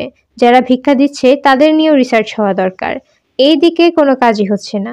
ভিক্ষুকদের মধ্যে শ্রেণীভেদ আছে, এটা জানিস? জানি না, তবে আন্দাজ করতে পারি। নাস্তিকরা যে ভিখারিদের মধ্যে বেশি, এটা কি তুই জানিস? আজ করতে পারি। ফ্যামিলি স্ট্রাকচার ওদের ভেঙে পড়েছে। স্বামী স্ত্রী একসঙ্গে থাকে, আবার স্ত্রী অন্য কারোর সঙ্গেও কিছুদিন থেকে স্বামীর কাছে ফেরত আসে। স্বামীর বেলাতেও এটা সত্যি। এরা সম্পূর্ণ নতুন ধরনের এক সমাজ তৈরি করেছে। এসব তথ্য নিতে নিতেই একসময় আমার জীবন কেটে যাবে। এর মানে কি তুই তোর জীবন এই গর্তে কাটিয়ে দিবি? নিতুর কাছে ফিরে যাবি না? ইয়াদ হাই তুলতে তুলতে বলল, দেখি, আমি আজ যাচ্ছি। কাল কাল আসবি? বুঝতে পারছি না। আসতেও পারি। তোর কিছু লাগবে? লাগলে বল, নিয়ে আসবো। কিছু টাকা লাগবে। টাকা পয়সা লাগবে? না, পকেটের রুমাল থাকলে রেখে যা। সর্দি হয়েছে, রুমালের অভাবে সামান্য অসুবিধা হচ্ছে। ইয়াদের কাছ থেকে বের হয়ে বড় রাস্তায় নেমে দেখি গাড়ি নিয়ে ম্যানেজার অপেক্ষা করছে। আমি বললাম, আপনি এখনো যাননি? চলে যান। আপনাকে পৌঁছে দিয়ে যাই স্যার। আমি হেঁটে বাড়ি ফিরবো। পৌঁছে দিতে হবে না। আপ্পাকে কি বলবো? আমি কয়েকদিনের মধ্যে তার সঙ্গে দেখা করব, যা বলার আমি তখন বলবো। উনি খুব অস্থির হয়ে আছেন, বুঝতে পারছি। আগামীকাল সকালের দিকে আসতে পারেন না? না। কবে নাগাদ আসবেন? ঠিক দিনটা বললে আমার জন্য ভালো হয়। আবার জিজ্ঞেস করবেন। কিছু বলতে না পারলে তিনি রাগ করবেন। ম্যানেজার হয়ে জন্মেছেন, বসের রাগ তো সহ্য করতেই হবে। ভিখিরি হয়ে জন্মালে কারোর রাগের ধার ধারতে হতো না। বেঁচে থাকছেন যাদের দয়ার উপর, তাদের সমীহ করতে চাচ্ছে না, হচ্ছে না। ইন্টারেস্টিং না? ম্যানেজার জবাব দিল না, দুঃখিত চোখেই তাকিয়ে রইল। বেচারার জন্য আমার মায়া লাগছে, কিন্তু কিছুই করার নেই। নিতুর সঙ্গে দেখা করতে যাওয়ার সময় হয়নি। নিতুকে অপেক্ষা করতে হবে। রূপার চিঠি এসেছে। কি অবহেলায় খামটা মেঝেতে পড়ে আছে। আরেকটু হলে চিঠির উপর পা দিয়ে দাঁড়াতাম। খাম খুলে দীর্ঘ নিঃশ্বাস ফেললাম। এত বড় কাগজে একটি মাত্র লাইন, তুমি কেমন আছো। নাম সই করেনি, তারিখ দেয়নি। চিঠি কোত্থেকে লেখা তা জানার উপায় নেই। নিতু যাদের ইয়াদের পেছনে লাগিয়েছিল, তাদের ফাঁকি দিয়ে ইয়াদ সটকে পড়েছে। যে মানুষ ভোল পাল্টে ঢাকার ভিক্ষুকদের সঙ্গে মিশে গেছে, তাকে খুঁজে বের করা খুব সহজ হওয়ার কথা না। নিতু এবং তার আত্মীয় স্বজনরা সর্বশক্তি নিয়োগ করেছে। বিত্তবানদের শক্তি তুচ্ছ করার বিষয় নয়। এরা একদিন ইয়াদকে খুঁজে বের করবে। নিতু যখন তার সামনে এসে দাঁড়াবে, তখন ইয়াদকে মাথা নিচু করে তার সঙ্গে চলে যেতে হবে। কারণ নিতুর আছে ভালোবাসার প্রচণ্ড শক্তি। এই শক্তি অগ্রাহ্য করার ক্ষমতা ঈশ্বর মানুষকে দেননি। এই ক্ষমতা তিনি শুধু তার নিজের কাছেই রেখে দিয়েছেন। ইয়াদ কোনো সমস্যা নয়, সমস্যা হলো মোর্শেদ। সেও উধাও হয়ে গেছে। মজনু মিয়ার ভাতের হোটেলে সে খেতে আসে না, পুরনো বাসায় যায় না। তার আত্মীয় স্বজনদের ঠিকানা জানা নেই। তবে সে তার আত্মীয় স্বজনদের কাছে যাবে তাও মনে হচ্ছে না। সে একমাত্র এশার কাছে যেতে পারে। কেন জানি মনে হচ্ছে তার কাছেও যায়নি। বড় শহরে হঠাৎ হঠাৎ কিছু লোকজন হারিয়ে যায়, কেউ তাদের কোনো খোঁজ দিতে পারে না। মোর্শেদও কি হারিয়ে গেছে, অদৃশ্য হয়ে গেছে? প্রকৃতি মানুষকে অনেক ক্ষমতা দিয়েছে, অদৃশ্য হওয়ার ক্ষমতা দেয়নি। তবে মানুষের সেই অক্ষমতা প্রকৃতি পুষিয়ে দেওয়ার ব্যবস্থা করেছে। কেউ অদৃশ্য হতে চাইলে প্রকৃতি সেই সুযোগ করে দেয়। একদিন গেলাম এশাদের বাড়িতে। এসে দরজা খুলে আনন্দিত গলায় বলল, আরে আপনি কেমন আছেন? ভালো আছি। ওই যে আপনি গেলেন, আর খোঁজ নেই। দাদিমা রোজ একবার করে জিজ্ঞেস করে, লোকটা এসেছে? উনি কি আছেন? না, নেই। আমার কি ধারণা জানেন? আমার ধারণা আপনি খোঁজ খবর নিয়ে আসেন। দাদিমা যখন থাকে না তখনই আপনি উপস্থিত হন। আসুন, ভেতরে আসুন। আজ এশাকে অনেক হাসি খুশি লাগছে। মনে হচ্ছে তার বয়সও কমে গেছে। উজ্জ্বল রঙের শাড়ি পরেছে, তবে আজও খালি পা। ওই দিন আপনি দাদিমাকে হাসপাতালে নিয়ে গেলেন, ওনার ওষুধপত্র লেগেছিল, আপনি কিনে দিলেন। দাদিমা আপনাকে ওই টাকাটা দিতে চাচ্ছেন, সেজন্যই আপনাকে এত খোঁজ করছেন। আমি দাদিমাকে বলেছিলাম, তুমি শুধু শুধু ব্যস্ত হচ্ছ। টাকা দিলেও উনি নেবেন না। টাকা নেব না এ ধারণাটা আপনার কেন হলো? আপনাকে দেখে, আপনার কথাবার্তা শুনে মনে হয়েছে আমি মানুষকে দেখে অনেক কিছু বুঝতে পারি। না, বুঝতে পারেন না। টাকা আমি নেব। সব মিলিয়ে 140 টাকা হয়েছে। আজ আমি টাকাটা নিতেই এসেছি। আপনি সত্যি বলছেন? হ্যাঁ। বসুন, টাকা নিয়ে আসছি। এশা টাকা নিয়ে আসলো। আমি উঠে দাঁড়ালাম। এশা বলল, আপনি বসুন। আমি আবার বসলাম। এশা বলল, আমার সামনে এসে বসলো আমার সামনে। সহজ গলায় বলল, আপনার সঙ্গে আমার দেখা হবে না। আমি সামনের সপ্তাহে দেশের বাইরে চলে যাচ্ছি। আমেরিকায় নিউ জার্সিতে আমার মেঝো ভাই থাকে, ইমিগ্রেন্ট। তিনি আমার জন্য গ্রিন কার্ডের ব্যবস্থা করেছেন। আমি তার কাছে চলে যাব। বাহ, ভালো তো। ভালো মন্দ জানি না, ভালো মন্দ নিয়ে মাথা ঘামাইনি। ভালো হবারই সম্ভাবনা বেশি। নতুন দেশে সম্পূর্ণ নতুন করে জীবন শুরু করতে পারবেন। এখানে থাকলে হঠাৎ হঠাৎ পুরনো স্মৃতি আপনাকে কষ্ট দেবে। হয়তো হঠাৎ একদিন মুর্শিদের সঙ্গে পথে দেখা হয়ে গেল। আপনি কি বলবেন ভেবে পাচ্ছে না, তিনিও ভেবে পাচ্ছে না। কিংবা ধরুন কিংবা ধরুন খিলগাঁয়ে আপনাদের বাসার সামনে দিয়ে যাচ্ছেন, হঠাৎ মনে হলো আরে এই বাড়ির বারান্দায় চেয়ার পেতে জ্যোৎস্না রাতে দুজন বসে কত গল্প করেছি। এসে আমাকে থামিয়ে দিয়ে তীক্ষ্ণ গলায় বলল, এসব আমাকে বলছেন কেন? এমনি বলছি। শুনুন হিমু সাহেব, আপনি খুব সূক্ষ্মভাবে আমার মধ্যে এক ধরনের অপরাধবোধ সৃষ্টি করছেন। চেষ্টা করতে হবে কেন? আপনি তো এমনিতেই অপরাধবোধের মধ্যে আছেন। দেশ ছেড়ে চলে যাবার পেছনে নিশ্চয়ই আপনার অপরাধবোধ কাজ করছে। সেটা নিশ্চয়ই দূষণীয় নয়, দূষণীয়। মানুষকে পুরোপুরি ধ্বংস করার ক্ষমতা রাখে এমন কটি জিনিসের মধ্যে একটি হলো অপরাধবোধ। আপনি এই অপরাধবোধ ঝেড়ে ফেলুন। আমাকে দুটো টেলিফোন করতে হবে। রিকশা নিয়ে তরঙ্গিনী স্টোরে উপস্থিত হলাম। নতুন ছেলেটা কঠিন চোখে তাকাচ্ছে। আমি বললাম, বল পয়েন্ট কিনতে এসেছি। এই নিন 10 টাকা। ছেলেটার কঠিন চোখের ভয়ের ছায়া পড়ল। সে আমাকে বুঝতে পারছে না বলেই ভয় পাচ্ছে। কয়েকদিন আগে এক ম্যানেজার সাহেবকে কলম কিনতে পাঠিয়েছিলাম, এসেছিল? ছেলেটি হ্যাঁ সূচক মাথা নাড়ল। তার চোখে ভয় আরো গাঢ় হচ্ছে। সেই কলমেও লেখা হচ্ছে না বলেই আরেকটি কলম কেনার জন্য আসা। ভাইজান, আপনার পরিচয় কি? আমার পরিচয় নেই, আমি কেউ না, আমি হলাম নোবডি। টেলিফোন আছে? টেলিফোন ঠিক আছে? জি আছে। 2টা টেলিফোন করব। প্রথম টেলিফোন করবো বাদলকে। বাদল চমকে উঠে জিজ্ঞাসা করবে, কে? হিমুদা না? কোত্থেকে টেলিফোন করছো? কোত্থেকে আবার? জেলখানা থেকে। জেলখানা থেকে টেলিফোন করতে দেয়? দেয় না, তবে আমাকে দিয়েছে। জেলা সাহেব ব্যবস্থা করে দিয়েছেন। তা তো দেবেনি, তুমি চাইলে কে না করবে। তোমার কতদিনের জেল হয়েছে? 6 মাস। সে কি? বাবা বললো 1 বছর। 1 বছরই হয়েছিল, ভালো ব্যবহারের জন্য মাফ পেয়েছি। তাহলে তো তোমার সঙ্গে আর মাত্র 3 মাস পরে দেখা করা যাবে। হ্যাঁ, আমার দারুণ লাগছে, গায়ে কাটা দিচ্ছে। তুই আমাকে একটা কাজ করে দে বাদল। একজন লোককে খুঁজে বের করে দে, তার নাম মোর্শেদ। কোথায় খুঁজবো? কোথায় সে বসে আছে তা বলা মুশকিল, তবে আমার মনে হয় 132 নম্বর খিলগাঁয়ের একতলা ফ্ল্যাটের বাড়ির সামনে সে গভীর রাতে একবার না একবার আসে। ওই বাড়ির সামনে ফাঁকা জায়গাটায় সে একটা আম গাছ দেখতে পায়। আসলে কোনো আম গাছ নেই, কিন্তু লোকটা দেখে। গাছটা দেখার জন্য সে প্রতি রাতে একবার সেখানে যাবে, আমার তাই ধারণা। বলো কি? ইন্টারেস্টিং ব্যাপার। জেল থেকে বের হয়ে তোকে সব গুছিয়ে বলবো। এখন তোর কাজ হচ্ছে ওই লোকটাকে বের করা এবং তাকে বলা সেজন্য অবশ্যই 11 তারিখ বেলা 3টার আগে এয়ারপোর্টে বসে থাকে। কেন হিমুদা? একজন মহিলা ওই সময় দেশ ছেড়ে চলে যাবেন। লোকটার সঙ্গে মহিলার দেখা হওয়া উচিত। বলতে পারবি না? অবশ্যই পারবো। শুধু যে পারবো তা না, আমি নিজেও এয়ারপোর্ট যাব। তোকে যেতে হবে না, তুই শুধু খবরটা দে। আমি টেলিফোন নামিয়ে রাখলাম। মোর্শেদ সাহেবকে আমি নিজেও খুঁজে বের করতে পারতাম, কিন্তু আমার জন্য অন্য কাজ আছে। আমাকে যেতে হবে ইয়াদের সন্ধানে। নিতুর সঙ্গেও দেখা করতে হবে। ইয়াদের বাড়ি সবসময় আলো আলো ঝলমল করে। সন্ধ্যার পর থেকে এরা বোধহয় সবকটা বাতি জ্বালিয়ে রাখে। আজ ওদের বাড়ি অন্ধকার। গেট থেকে গাড়ির বারান্দা পর্যন্ত, রাস্তার দুপাশের বাতিগুলো পর্যন্ত নিভানো। শুধু বারান্দায় বাতি জ্বলছে। আমি গেটে দারোয়ানকে জিজ্ঞাসা করলাম, কেউ নেই নাকি? আপা আছেন, কুকুর 2টা আছে, টুটিফুটি। ওরা ওরা বাঁধা আছে, ভয় নেই যান। ভয় নেই বললেই ভয় বেশি লাগে। আমি ভয়ে ভয়ে এগোচ্ছি। বারান্দায় বেতের চেয়ারে নিতুকে বসে থাকতে দেখলাম। আজ তার গায়ে সাদা রঙের শাড়ি। সাদা শাড়িতে নীল ফুলের সুতার মতো কাজ করা। গায়ে চাদরটাও সাদা। সাদা রং মেয়েদের এত মানায় আজ প্রথমবার জানলাম। নিতু আমাকে দেখে উঠে এলো। সহজ গলায় বলল, আসুন। ভালো আছেন? হ্যাঁ ভালো। এখানে বসবেন না ভেতরে বসবেন? বারান্দায় ভালো।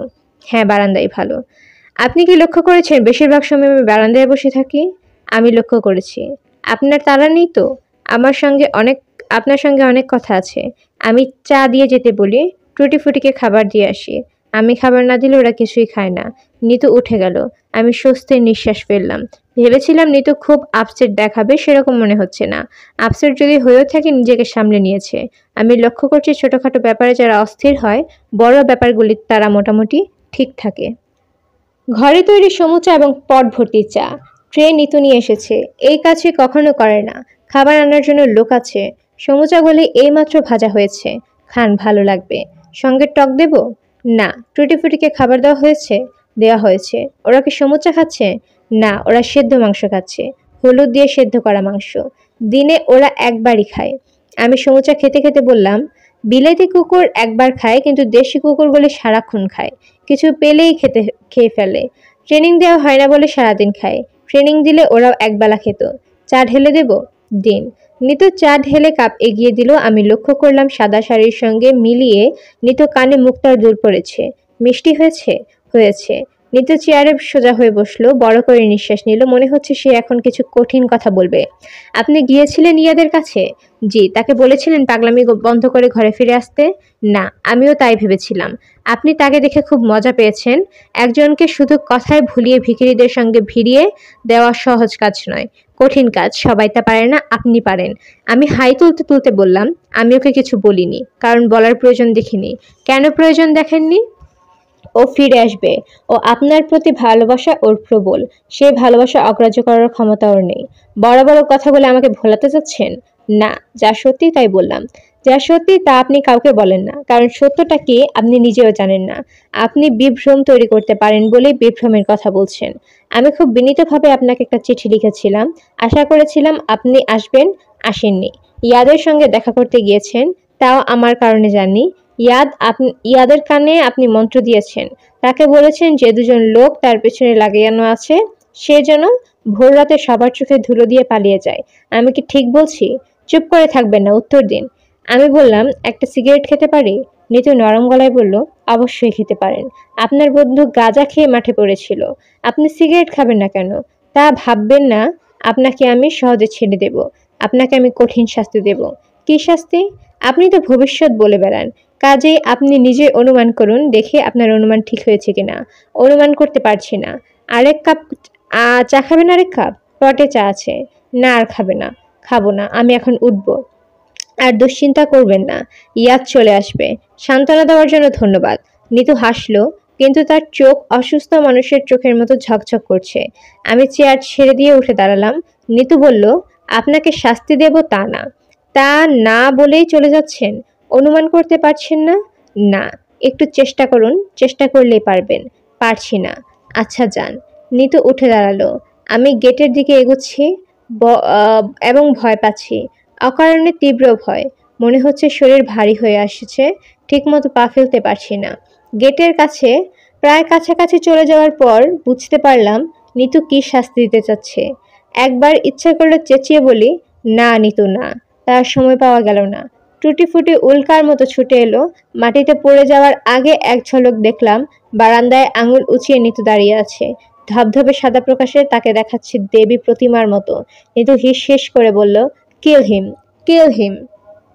আমি বাস করছি অন্ধকারে এবং আলোয়, চেতন এবং অবচেতন মনের জগতের মাঝামাঝি, টুইলিং জোন। আমার চারপাশের জগৎ অস্পষ্ট। আমি কি বেঁচে আছি? আমাকে ঘিরে অনেক লোকের ভিড়। এটা কি কোনো হাসপাতাল? আমার কোনো ক্ষুধাবোধ নেই, কিন্তু প্রবল তৃষ্ণা। পানি পানি বলে চিৎকার করতে ইচ্ছে করছে, চিৎকার করতে পারছি না। স্বপ্ন সত্যি একাকার হয়ে গেছে। বাস্তব এবং কল্পনা দুটো হাত ধরাধরি করে এগোচ্ছে। আমি এদের আলাদা করতে চেষ্টা করছি, কিন্তু পারছি না। মোটা গম্ভীর স্বরে কেউ একজন বললেন, হিমু সাহেব, হিমু সাহেব, আপনি কি আমার কথা শুনতে পাচ্ছেন? জবাব দেওয়ার দরকার নেই, জবাব দেওয়ার চেষ্টা করবেন না। শুধু একটু আঙুল নাড়ানোর চেষ্টা করুন। আমি আপনার ডাক্তার। আপনি যদি আমার কথা শুনতে পান, তাহলে পায়ের আঙুল নাড়ানোর চেষ্টা করুন।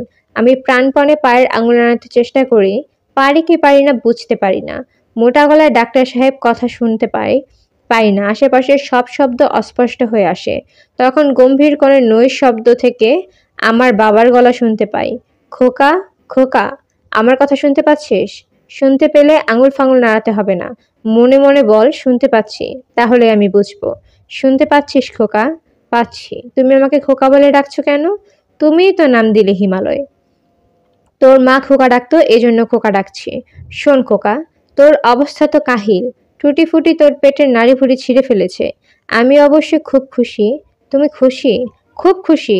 মহাপুরুষ সবার এই ট্রেনিংটাই বাকি ছিল, তীব্র শারীরিক যন্ত্রণা ট্রেনিং। সেটি হচ্ছে। আমি কি মারা যাচ্ছি? বলা মুশকিল। 50-50 চান্স। এটাও হলে ভালো, 50-50 চান্সের দীর্ঘদিন থাকার দরকার আছে। এ এক অসাধারণ অভিজ্ঞতা। বাবা, তুমি কি সত্যি আমার সঙ্গে কথা বলছো, না এসব আমার মনের কল্পনা? এটাও বলা মুশকিল। 50-50 চান্স, শতকরা 50% সম্ভাবনা। পুরোটি তোর অসুস্থ থাকার কল্পনা, আবার 50% সম্ভাবনা আছে আমি কথা বলছি তোর সঙ্গে। বেশিক্ষণ কথা বলতে পারবো না খোকা। ওরা তোকে মরফিয়া দিচ্ছে। এখন তুই ঘুমিয়ে পড়বি। আজ কি বার বাবা? কত তারিখ? জানি না, তোরও জানার দরকার নেই। আমি এবং তুই আমরা দুজন এখন বাস করছি সময়হীন জগতে। এই জগৎটা অদ্ভুত খোকা, ভারী অদ্ভুত। এই জগতে সময় বলে কিছু নেই। আলো নেই, অন্ধকার নেই, কিছুই নেই। আমার তারিখটা জানা খুব দরকার। 11 তারিখ এসা চলে যাবে। মোর্শেদ সাহেবের এয়ারপোর্ট যাবার কথা। উনি কি গেছেন? এশা কি তার সঙ্গে ফিরে এসেছে? তুই কি চাস ফিরে আসুক? চাই। তাহলে তাহলে ফিরে এসেছে। সময়হীন জগতের মজা হচ্ছে এই জগতের বাসিন্দারা যা চায় তাই হয়। সমস্যা হচ্ছে এই জগতে কেউ কিছু চায় না। হিমু সাহেব, হিমু সাহেব, আমি আপনার ডাক্তার। আপনি কি আমার কথা শুনতে পাচ্ছেন? শুনতে পেলে পায়ের আঙুল নাড়ান। Good, very good. দেখে এবার হাতের আঙুল নাড়ান। কষ্ট হলেও চেষ্টা করুন। আপনি পারবেন। আপনি অবশ্যই পারবেন। ভেঙে পড়লে চলবে না। আপনাকে মনে জোর রাখতে হবে, সাহস রাখতে হবে। একসময় আমার জ্ঞান ফেরে। দেখি ডাক্তার চোখের বাঁধন খুলে দেন। আমি অবাক হয়ে চারপাশের অসহ্য সুন্দর পৃথিবীকে দেখি। ফিনাইলের গন্ধ ভরা হাসপাতালের ঘরটাকে ইন্দ্রপুরীর মতো লাগে। মায়াময় একটা মুখ আমার দিকে এগিয়ে আসে। ছোট মামা, আমাকে চিনতে পারছেন? আমি মোর্শেদ। চিনতে পারছেন? পারছি। এশা কোথায়? ও বারান্দায় আছে। ভেতরে আসতে লজ্জা পাচ্ছে। ওকে কি ডাকবো? না, ডাকার দরকার নেই। আপনি কথা বলবেন না ছোট মামা, আপনার কথা বলা নিষেধ। আমি কথা বলি না, চোখ বন্ধ করে ফেলি। আবারও তলিয়ে যাই গভীর ঘুমে। ঘুমের ভেতরে একটা বিশাল আম গাছ দেখতে পাই। সেই গাছের পাতায় ফোঁটা ফোঁটা জ্যোৎস্না বৃষ্টির মতো ঝরে পড়ছে। হাত ধরাধরি করে দুজন মানুষ হাঁটছে গাছের নিচে। মানব ও মানবী। এরা কারা? এদের কি পরিচয়? দুজনকে খুব পরিচিত মনে হয়। কোথায় যেন দেখেছি। আবার মনে হয় না তো, এদেরকে তো কোনোদিন দেখিনি। অনেক দূর থেকে চাপা হাসির শব্দ আসে। আমি চমকে উঠে বলি, কে আপনি? কে? ভারী গম্ভীর গলায় উত্তর আসে, আমি কেউ না। I am nobody.